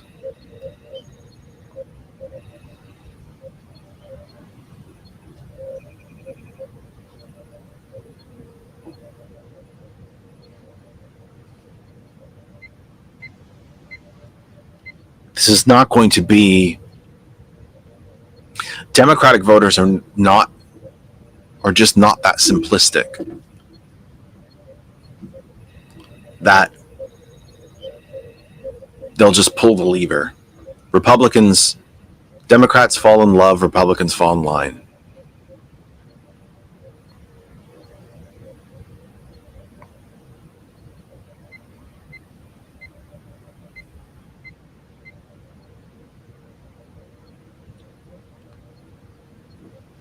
Issues are still going to matter. They're going to matter to us still.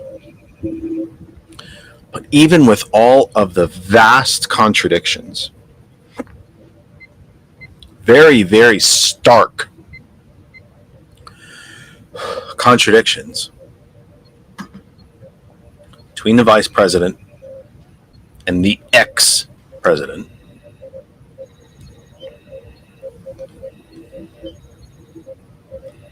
I still think that at the end of the day, after it's all said and done, when midnight on, I think some of the far western Pacific territories might still be voting at midnight, 1 o'clock in the morning Eastern time. But when the polls close in California, Although, by the way, I think if it's as close as I think it could be, even Hawaii's electoral votes will matter. But I'm digressing a tiny bit.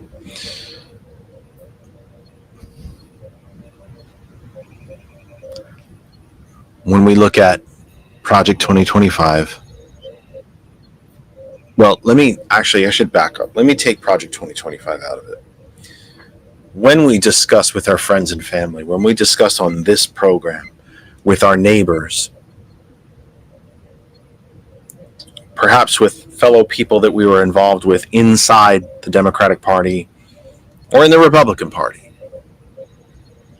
the normal things that we would talk about in an election cycle, like the economy, education, the environment, foreign policy, defense posture, China, Russia, the Ukraine war, defense spending, Social Security, Medicare.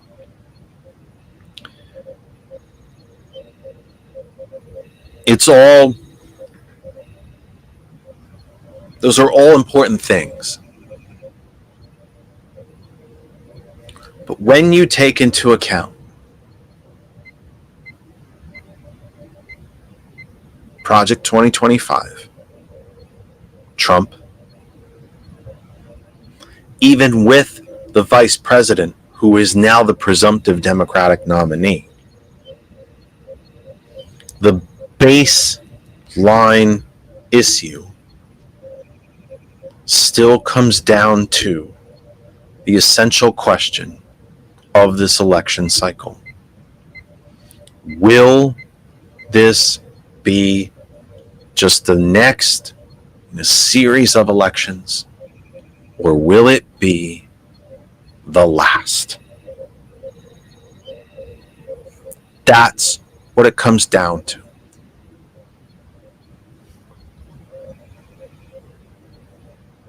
That's what it comes down to. Will we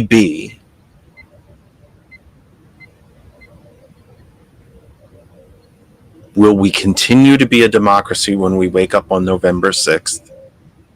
Or is it all over?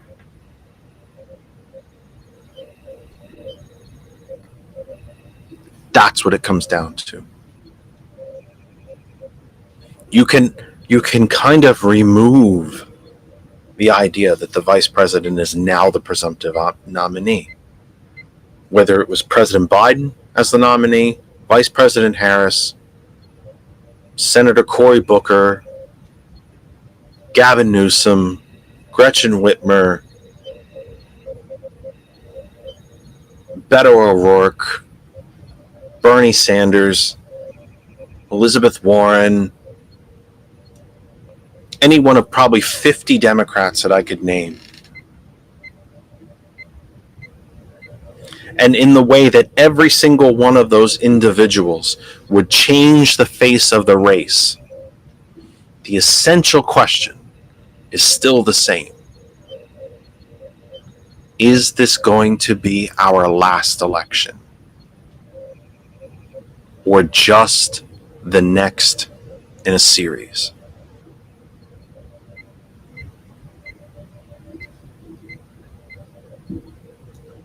So when you go talk to those friends and neighbors, your coworkers, your family, the people that you're waiting in line at the grocery store,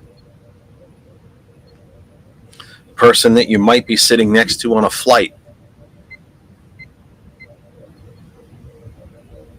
One of the shows on GCPR Live is hosted by Pastor Matthew Best, a man who's had really 2 full careers, one in politics and now one as a member of the clergy. He has a unique perspective, arguably a singular perspective. I don't know anybody else who has done what he's done. You can hear him, by the way, on GCPR on Saturdays. Sundays, George, damn it. Said the wrong day. Help me out. I'm looking. Sundays from 2 p.m. And he very intentionally named his program Impolite Company, because there's the old saying that in polite company, you don't discuss religion and politics. That's why it's I am polite company. And it is those impolite conversations that are exactly the ones that we have to have. As Randall very appropriately states, 30% of the electorate is quote unquote independent or non-affiliated. They are not a member of either party. They will decide this election. And we have to talk to them. And we might disagree about politics. We might disagree about wiping out student loan debt. We might disagree about whether Medicare for all is the right way to go. But I think the overwhelming majority of us will agree that democracy should maintain, that democracy should survive. And that's the question that we have to ask. These are the conversations that we have to have. The vice president, being the presumptive nominee for the Democratic Party, has turned this race completely upside down. But the bottom line remains the same. Will we continue to be a democracy or not? A couple of quickies before we say goodnight, because I can't go into a third hour. My brain is empty. I don't know what else to say. How's that sound? Randall mentioned Sorry Jeff PA and several other swing states, easy for me to say, or not. Several other swing state mail-in and absentee votes will probably take until Friday to count, because under our hours here in PA and other states' voting laws, these types of votes cannot begin to be counted until the end of until the polls close on November 5th. That is correct. You are correct. It might take longer than that. My gut says it won't, but you are 100% correct. It very well could. There is a law here in the Commonwealth. The Commonwealth likes to refer to itself as the birthplace of democracy in the United States. It was the home of it for a while. It isn't anymore. And I don't say that lightly. I say it because it's factual. Mail-in ballots, the law here in PA says that mail-in ballots cannot begin to be counted until the polls, the physical vote-in-person polls, close 8 p.m. on Election Day. It's ridiculous. It doesn't affect anything. The poll workers are not releasing results. They're simply opening envelopes and sorting them and counting them, but we're not allowed to do that here in PA. So Randall's right. We might be waiting a little bit more. Mike says, what if Donna's husband, Mike, he'll get that joke. He'll get that joke. Randall will get that joke. If it is the end of the world and Trump gets elected, ? What are you going to do? I don't know if that's me directly or everybody in general.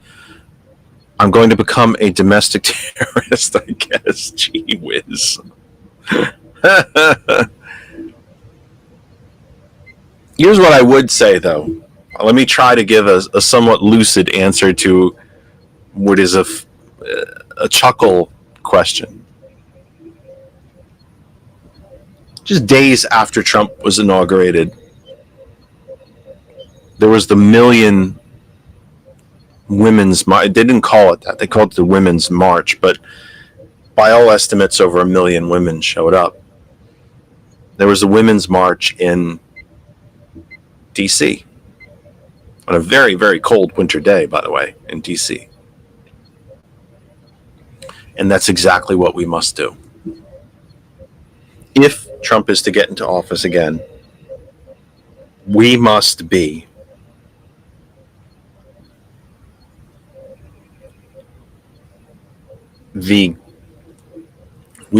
John Lewis's quote unquote good trouble. We must be loud.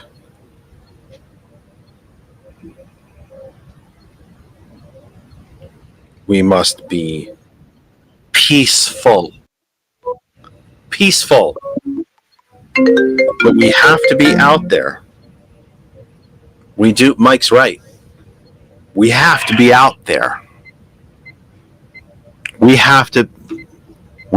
has to be civil disobedience. Peaceful. Always, always, always peaceful. Civil disobedience. March, write letters, make phone calls, all of that. I would take you back again and remind you of the very beginning of the Trump regime in 2017. The very first thing that Republicans tried to do was repeal the Affordable Care Act. Republicans had control of the House, the Senate, Supreme Court, and the White House. It was a clean sweep. Your phone calls, your letters, you showing up at town halls. Notice Republicans don't do town halls anymore because they don't want to face you. They're afraid to face you. But town halls, letters to the editor, your TikTok videos, your social media posts, your phone calls to their offices, both the offices in Washington and their local offices, stopped a clean one-party control of national government from repealing the Affordable Care Act. One of the very few things that they ran on. And they still couldn't do it because you stopped it. Now, will we be able to stop Project 2025? I doubt it, to be honest. Because again, it relies largely on executive power. And Trump doesn't give a shit about you. He doesn't care what you think. Doesn't care if you live or die. But it would take that level. We would have to be in the streets.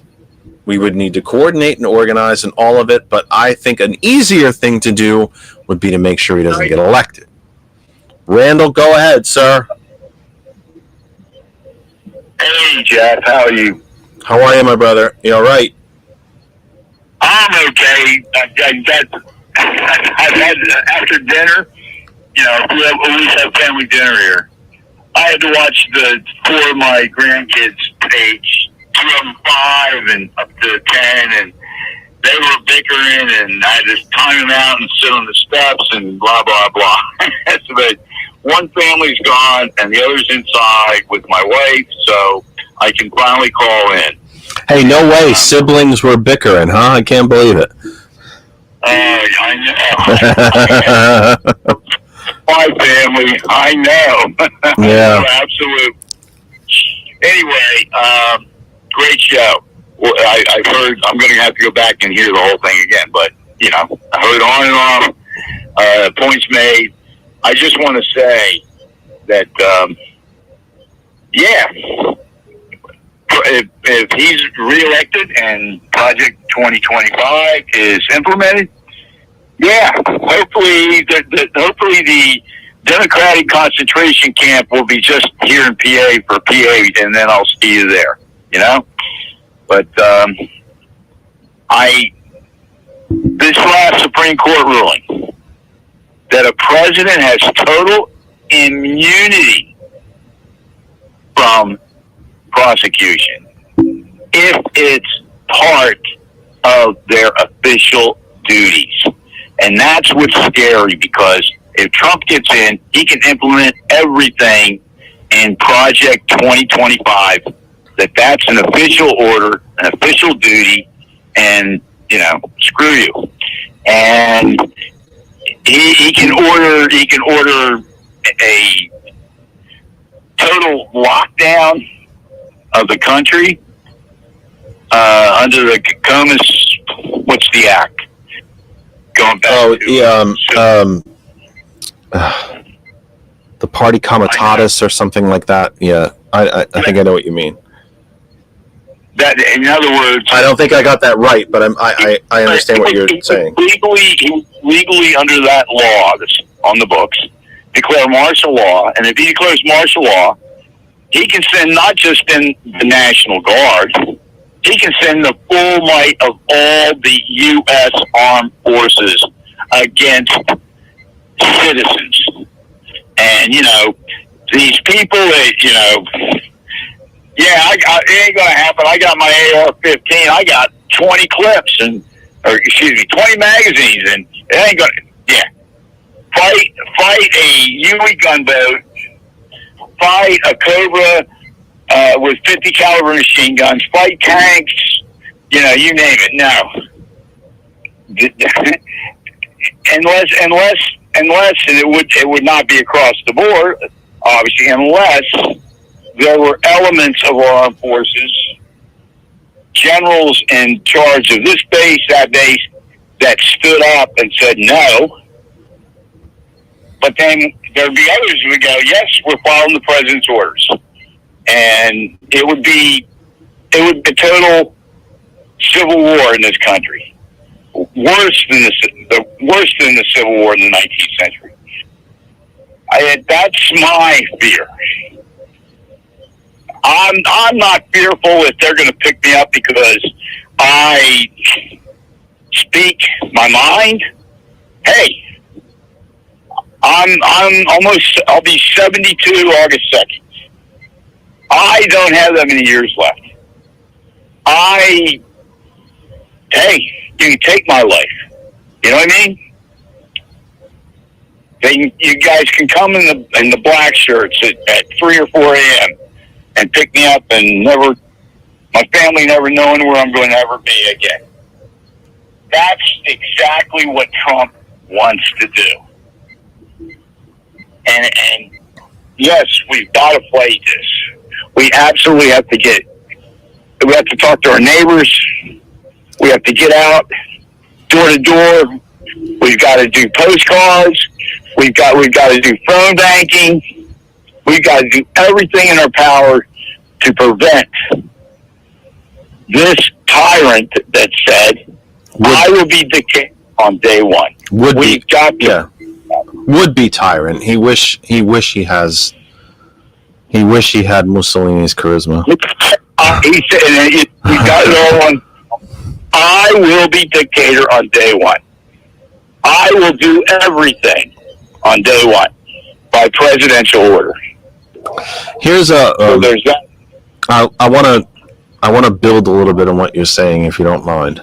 I was at a Democratic committee meeting last Thursday for an area of our county here in Northampton County, PA.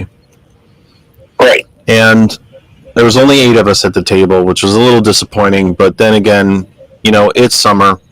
People have lives. I get it. Even in a presidential year, it is traditional for people to really focus and for a campaign to really hit full turbocharged, 10th gear after school gets back into session after Labor Day. Labor Day. That's very traditional, as you, Randall, know yourself, and as most people out there know, either in your own private lives or if you've been part of a party committee, that it's really, it's a full-scale sprint after Labor Day, even in a presidential year.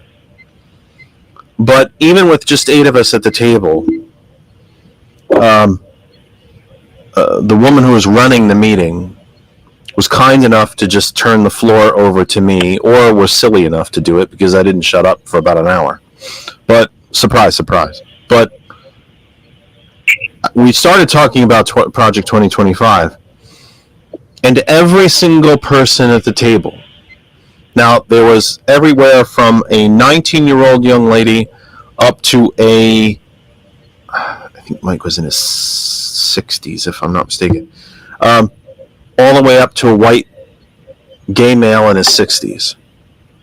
And pretty much everything in between, even though there was only 8 of us. Project 2025 affected every single one of us in one or more ways, but yet in different ways. The 19-year-old at the table did not know that Project 2025 mandates that all public school students would be subject to mandatory aptitude testing, advanced aptitude testing for the military. No longer would you just have to register for the draft when you turn 18, as we all do now. It doesn't mean that you are drafted. It does not mean you are in the military, but you have to fill out a little draft registration card. I happened to fill mine out at my local post office when I turned 18. And it was a deeply affecting sort of thing. I was actually kind of nervous and kind of scared when I did it, like, holy crap, I'm signing up for the military. And I remember actually the postal worker who was at the window, I said, I just turned 18. He goes, well, here's your draft card. And I just kind of stared at it for a couple seconds, and he goes, son, you're not signing up for the military. He goes, you just have to fill the card out.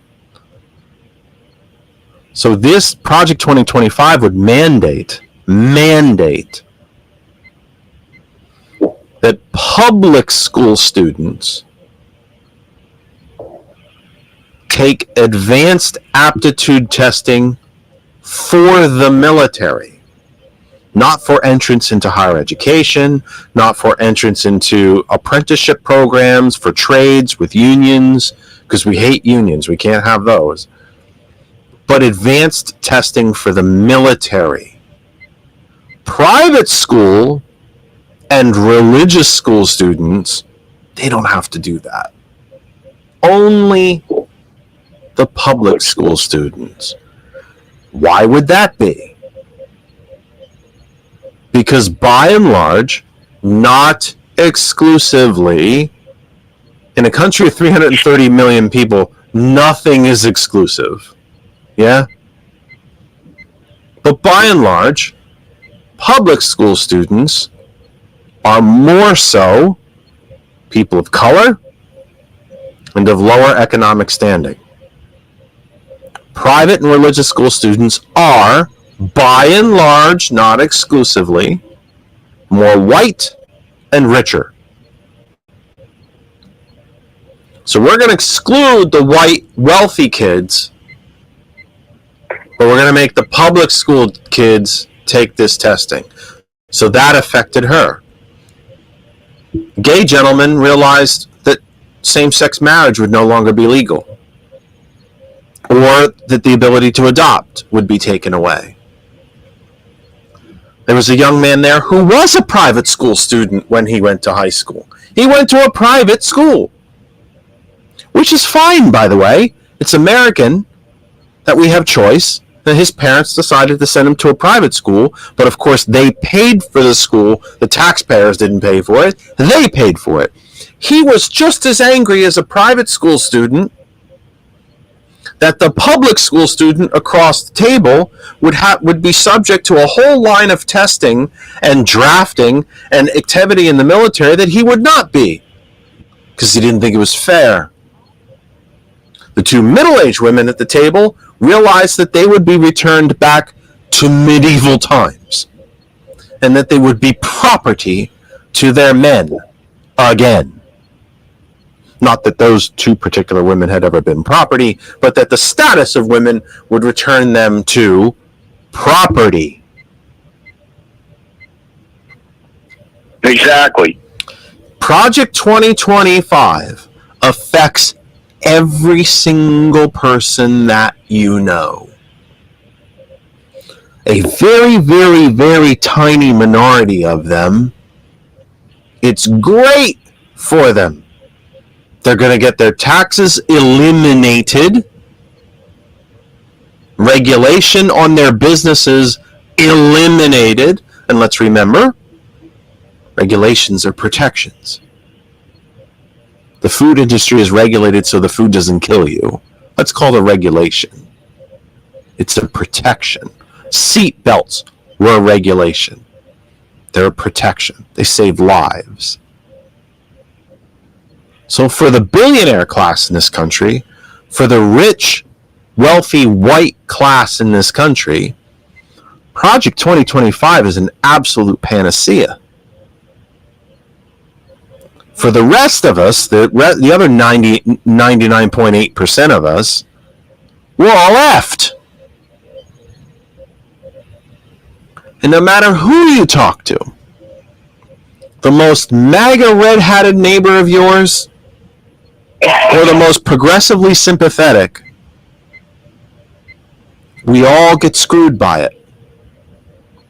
And those are the conversations we have to have. And if you can't have any of those conversations, then have the one that we've been having on this program. Do you want this election to be the last one? Or do you want to keep having elections? I desperately wanted, and Randall will remember this, I hope. He's a sharp man, he'll remember this.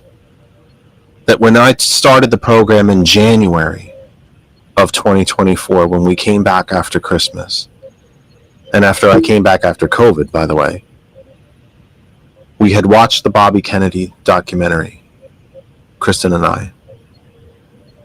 And I told you that I wanted the theme of this presidential election year to be the questions that Bobby Kennedy had asked us as a country, as a nation, as a country. How can the supposed greatest nation on earth, the richest nation on earth, allow our fellow citizens to starve and die early because they can't see doctors and not have housing and not have an education available to them?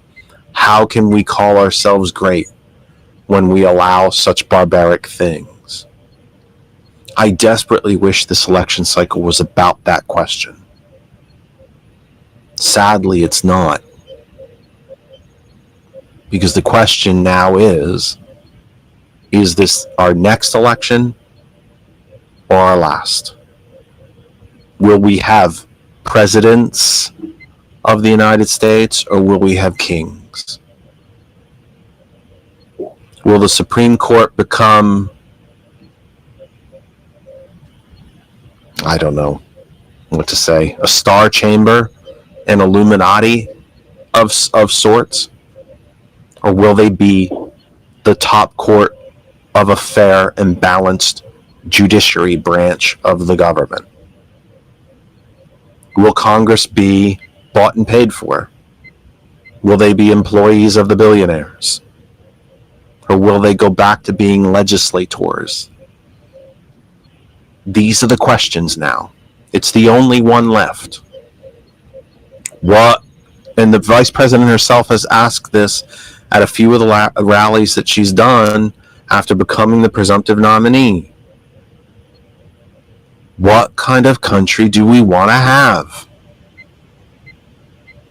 Do we want 1850s United States? Do we want 1920s Italy? 1930s Germany? Or do we want our United States? A country with problems? Absolutely. With powerful issues that need to be taken on, of course. But nothing that we can't solve together. So what kind of country do we want to be? And that question is something that everyone should be able to discuss. Even the most radical, yes, I'm using the word radical, red-hatted MAGA soldier, follower, sheep. Go ahead, sir. Yeah, Jeff. I wish I wasn't an old part. I wish I didn't have back problems and knee and all these other physical problems. I wish I was, 18, 19 years old to go out as I did back then during the Vietnam War in the late 60s, and in college in the early 70s. I really wish, but that's not going to happen with me. All I can do is speak my mind and talk to people, talk to neighbors, talk to people at church, talk to my family, extended family. They're all on board, but half my extended family lives in Kansas. But they're going to vote Democrat. They're going to vote for Harris and whoever she picks to be a VP. But of course, Kansas will vote Republican. It's us. Yeah, it's but us here in. Let's not forget, though, and you know this. I know that you know this. I know that you know this. But I'm saying it for the benefit of the, I would say the masses, but we don't have masses. We have a good number of people that listen, but I don't know if it's masses. That said, Randall's right. What a shocker. Randall's right. Randall's right a lot. Probably more than me. In fact, definitely more than me. Kansas is going to be a red state. Trump will probably win Kansas by... Well, he only won Kansas, I think, in 2020 by about 17 points, which sounds like an awful lot, but considering I think the 4 years prior, he won it by almost 40. But I'm working from memory, so I could have that all wrong. He's going to win Kansas. He might win it by 10 points, 12, 15 points. But the presidential election is not the only one. There are the entire House of Representatives is up for re-election. And 1/3 of the Senate. Correct. 1/3 of the U.S. Senate. And I'm not from Kansas, clearly. So I do not know what other elections are happening in Kansas. Here in PA, the entire Pennsylvania State House is up for re-election. There are senators up for re-election. Kansas, I would suspect, is the same thing. Its legislature is up for re-election. I also suspect that it is so wildly gerrymandered that I don't expect Democrats to take control of it. But they can make a dent. They can probably flip seats that the Republicans didn't think they would lose. These votes do matter. It is not a small thing that Hillary Clinton won the election by 6 million votes, Joe Biden by 8+ million. The last president to win a plurality of the national vote was George H.W. Bush in 1988. They've all used the Electoral College to win. And if it happens again, by some stretch, that Trump wins the Electoral College, but Harris wins the popular vote by 6, 8, 10, 12 million, the push to get rid of the Electoral College is going to grow even more. These votes do matter. And the presidential race is not the only one. So please, vote no matter what. No matter what state you're in. If you're in Mississippi, Alabama, Texas, Idaho, Montana, Wyoming, no shit they're going for Trump. But you have other elections to vote for. And by the way, even if Kansas does go 60-40 for Trump, be part of the 40. It's your vote. It's yours. Don't ever, ever, ever let them take it from you.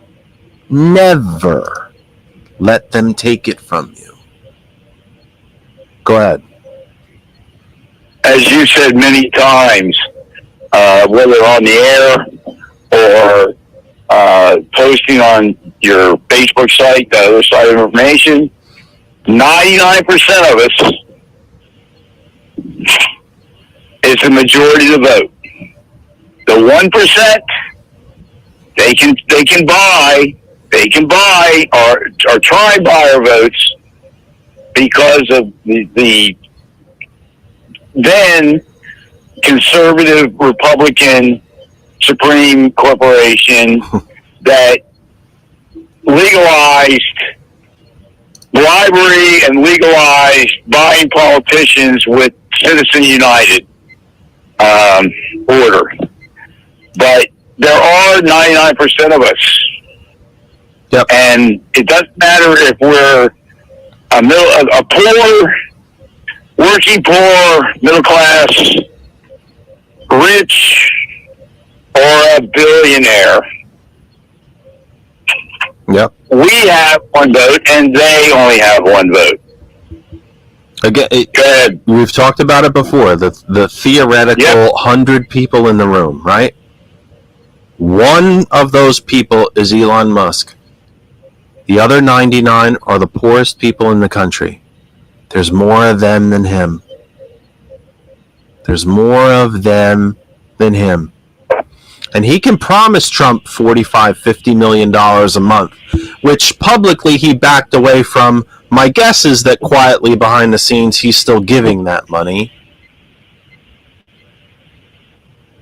When Musk goes in the ballot box, because remember, he became a U.S. citizen. He's originally from South Africa. He gave up his South African citizenship because he didn't want to pay taxes in South Africa because they're significantly higher than here. He also moved from California to Texas because there's no income tax in Texas. The man's about keeping money and hoarding money.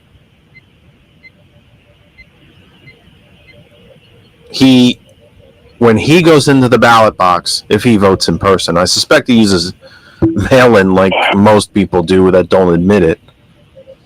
When he fills out his ballot, he still only gets one vote. He can spend, well, he's worth $250 billion. He could spend $1 billion if he wanted to trying to influence your vote. But at the end of the day, when he walks in to vote, he gets one, same as you. And there's way more of us. There's only one of him. There's one Elon Musk. There's way more of us who don't want him to dominate this country and don't want him to buy Congress and to have Trump owe him because he gave him $50 million a month. We're better than this. We're better than this as a country. When the vice president says at her rally, what kind of country do we want to be? She's saying to you that we're better than this crap. We're better than a handful of billionaires owning and running everything. There's 330 million Americans, 600 something or so billionaires that live in this country. No, it's more than that, actually. George just did this for me a few weeks ago, how many billionaires are in the country, and I've forgotten now. Let's even say 1,000 for fun, just to make the math fun. 1,000 people don't get to decide how 330 million survive. It's un-American. It's small d, democratic. It's not Christian. It's not any faith. Go ahead, last thought, sir. I gotta wrap up. I'm tired. Yeah, I know. And hungry, by the way. I don't know why, but I'm hungry. Well, if you didn't get dinner, you're probably really hungry. No, anyway, we had a very late breakfast around like 1-ish. And that's all I've taken in so far today. Late afternoon brunch. Yeah, why not? Why not? Yeah, first, last couple thoughts. First off, for you and Christine, excuse me. Yeah, I'm sorry you lost your cat. I personally don't have pets. And the reason why is my mother, there were 6 children in my family. And my mother said, I have 6 children to raise, and I'm not going to raise a cat or a dog. Another children. So that's why I did not grow up with pets in my house. But obviously, I love all animals. And I just had my youngest daughter and her husband and my fifth grandchild, second granddaughter, that's still first year of being a toddler, come and visit for the weekend up from Richmond, Virginia. And they brought their two dogs. And, they stayed in the house. They went in our fenced-in backyard. We bought this house 6 years ago for a fenced-in backyard to keep the younger grandchildren then, contained from getting out of the road or whatever. And, so I can empathize with you and with your significant other on your loss in your family. And getting back to what this show has really been all about. Trump, or T-Rump, as I like to, or the former number 45, as I like to call him,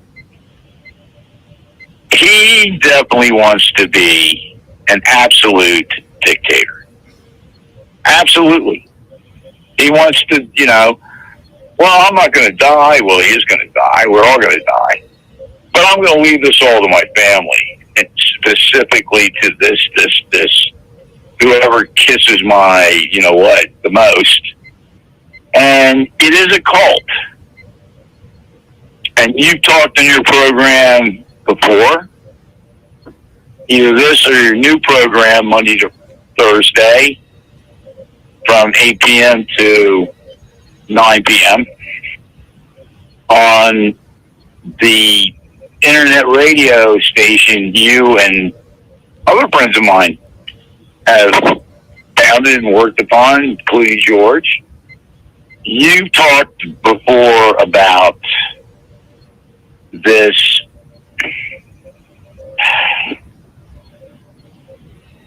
total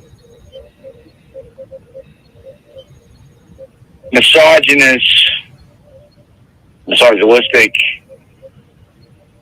cheater, and I going back, going back to what we were talking about, or you were talking about earlier. If Trump gets elected, and I put a post on your Facebook. I said, Trump said before when he said before when he was campaigning in 2016. He said, I'd go out on Fifth Avenue, shoot somebody, and get away with it. Well, this last Supreme Corporation ruling that anything a president does as president cannot be criminally charged with anything. So, he can assassinate. He can get reelected, be sworn in January 20th. He can order the arrest of Bidens, of the Clintons, the Obamas. He can order their deaths. That's all presidential orders. According to the Supreme Court, as long as it's a quote-unquote official action of the presidency, it is immune from prosecution. Exactly. And then, of course, by the way, they failed to define what an official action is. And they failed to define that very purposefully. Because then, in that case, anything can be defined as an official action. If Trump orders from the Resolute desk in the Oval itself to kill Joe Biden, he can make the legal argument that that's an official act. And this Supreme Court has already said it's immune from criminal prosecution. It is a king. It is kingship. It's also exactly how he will be able, and he and his administration, should it come to pass, will be able to implement Project 2025. He signs probably 100 different executive orders in the Oval. They become official acts. It would take legislation from Congress to close the Environmental Protection Agency. It should, according to the Constitution, take congressional action to do such a thing. Congress created it. The president signed the law that created it. Project 2025 puts everything in the hands of the president that he does through executive action. And the Supreme Court made every presidential action legal. And that's how Project 2025 gets implemented. The president simply wishes it, wills it, signs executive orders for it, says it out loud, and it happens. Here's the interesting thing. And we've mentioned this on the program before. Trump puts Clark, his last name is Clark, and I'm forgetting his first name. He tried to make him Secretary of Defense, acting Secretary of Defense, just before January 6th. And the entire management structure at the Department of Defense said, if you make him secretary, we will all quit. And the department and the branches of the military will, to an extent, cease to function. And so Trump never did it. It's people like that that he would put in charge. They, according to the Supreme Corporation decision, are not immune. They would not be immune. Trump orders the Secretary of Defense to use the army to kill Joe Biden. Trump is immune. The Secretary's not immune. The soldier that pulls the trigger is not immune. That's a very interesting little piece of this. I have to wonder. I don't lose a wink of sleep knowing that Rudy Giuliani is probably going to jail. He's already been disbarred. I didn't lose a damn second of sleep knowing that Peter Navarro was in jail. I didn't lose sleep knowing that Steve Bannon's in jail, or Alan Weisselberg. It didn't bother me that Michael Cohen went to jail. When do these people that surround Trump, when do they begin to look at each other and say, funny, everybody else goes to jail, but he never does. Do I want to go to jail for this man? Now, sadly, a lot of them do, or would, because they're getting rich. They have power, and they're making money. Until such a time when they're on trial, and they might actually have to go to jail, then I suspect they would have a change of heart. But all of the sycophants, all of the billionaire paid staff that surround Trump, they get it charged, investigated, indicted. Many of them go to prison, and Trump always skates. It's a weakness of the judicial system. But in addition, you have to wonder how many of these folks, when they finally look in the mirror in the morning and go, holy crap, I'm under indictment, I'm being investigated, I'm being tapped by the FBI, I could go to jail, and he never does. That is something that Trump would refer to as loyalty. I would refer to it as blindness. And not even blind loyalty, just bloody blind to what's going on around you. I just wonder when those folks are going to wake up and say, this guy is not worth going to jail for. Despite the money that's rolling in. That Koch network money, the Peter Thiel money, the Elon Musk, Jeff Bezos, Robert Mercer money. And don't forget Bitcoin. Don't forget the Bitcoin people. And they are the Bitcoin people. The Jeffrey Yasses, he's a billionaire too that likes to buy politicians. Anyway, last thing, what do you got? I'm going to sign out. I know. Last thing is with this Supreme Court ruling that any act he does, if it's presidential, is immune. Fine. You talked about he could be immune to ordering Joe Biden being killed by a SEALs team here in this country. But guess what?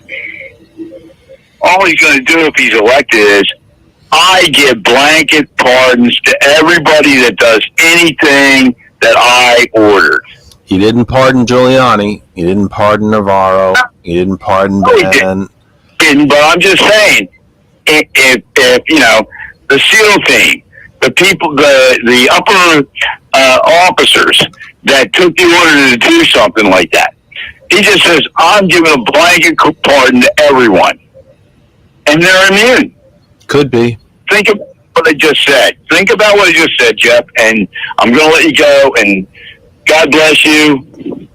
God bless Christine. God bless your family. We'll see you tomorrow night, my friend. You got it. Bye. I think that about does it for us. About 3 minutes. Let's try to get to 8:45. My OCD tries to tell me to sign off on these sort of more evenly type things. Here's the plan for the week. We will be with you. First off, a very cool thing happened while we've been on the air. I figured out how to be live on Hot 101 and the audio portion of the program. Let me be very clear, because the video part of this is just a shit show and never seems to work correct 2 days in a row. But at least the audio program happens to be at gcpr.live and Hot 101 all at the same time. Not sure how I figured that out. Usually George has to figure these things out. Little idea popped into my brain, and I went for it, and it worked. The computer's not smoking quite yet. It is very warm, but it didn't blow up quite yet. So there's that. That's a cool thing. Every now and then the tech actually works. The video parts of it, that's still a fight. That's my old man wave, like, So, it's still a fight. I wonder how the closed captioning on Facebook did that. I don't know what that looks like. That said, here's the plan for the week. We return to gcpr.live exclusively for the audio of the program tomorrow through Thursday from 8 p.m. 8 to 9. Next Sunday, my plan is to be with you. We might be traveling. I'm not 100% sure yet, but that's the plan. So that is that. I think we've done all the damage we can do for one evening. For everybody at hot101.net, I should say everybody at TCP. Thank you for allowing us to be on TCP and TCP Media Group. You should continue to check them out on Facebook. Their Facebook page remains very active, very relevant, very informative. For everybody at hot101.net, DJ Lex, DJ Earl, all the super, super, super talented DJs at the hot101.net family. For everyone at GCPR, Ghost Claw Productions Radio, Gilbert, Gambit, Thomas, Brett, Ben, Pastor Best, T. Nathan, everybody at GCPR. Gosh, I hope I'm not forgetting anybody. Probably am. I don't think so. I hope I'm not. For everybody associated with the Kennedy Effect, that would be Lynn and George, April Riddick. For Kristen, Daisy the dog, downstairs. One name missing now, or one name less. I'm Jeff Kennedy. We've done all the damage we can do for one night. I will see you tomorrow night on GCPR, 8 p.m. For now, have a great night. Enjoy the remainder of your Sunday. Check out the Olympics and support Team USA. The overwhelming majority of those athletes are just normal people. They're not celebrities and they're not wealthy. Check them out. Give them a little support. I think the Olympics are great. I hope you enjoy them. We'll see you tomorrow night from 8 p.m. Please take care of yourselves and each other. The Villain's View on GCPR.live in just under 15 minutes. Grab a popcorn, get a drink, go to the bathroom, put the dog out, do whatever you got to do. The Villain's View, GCPR.live in just 13 minutes. So for George and I, we'll see you tomorrow night.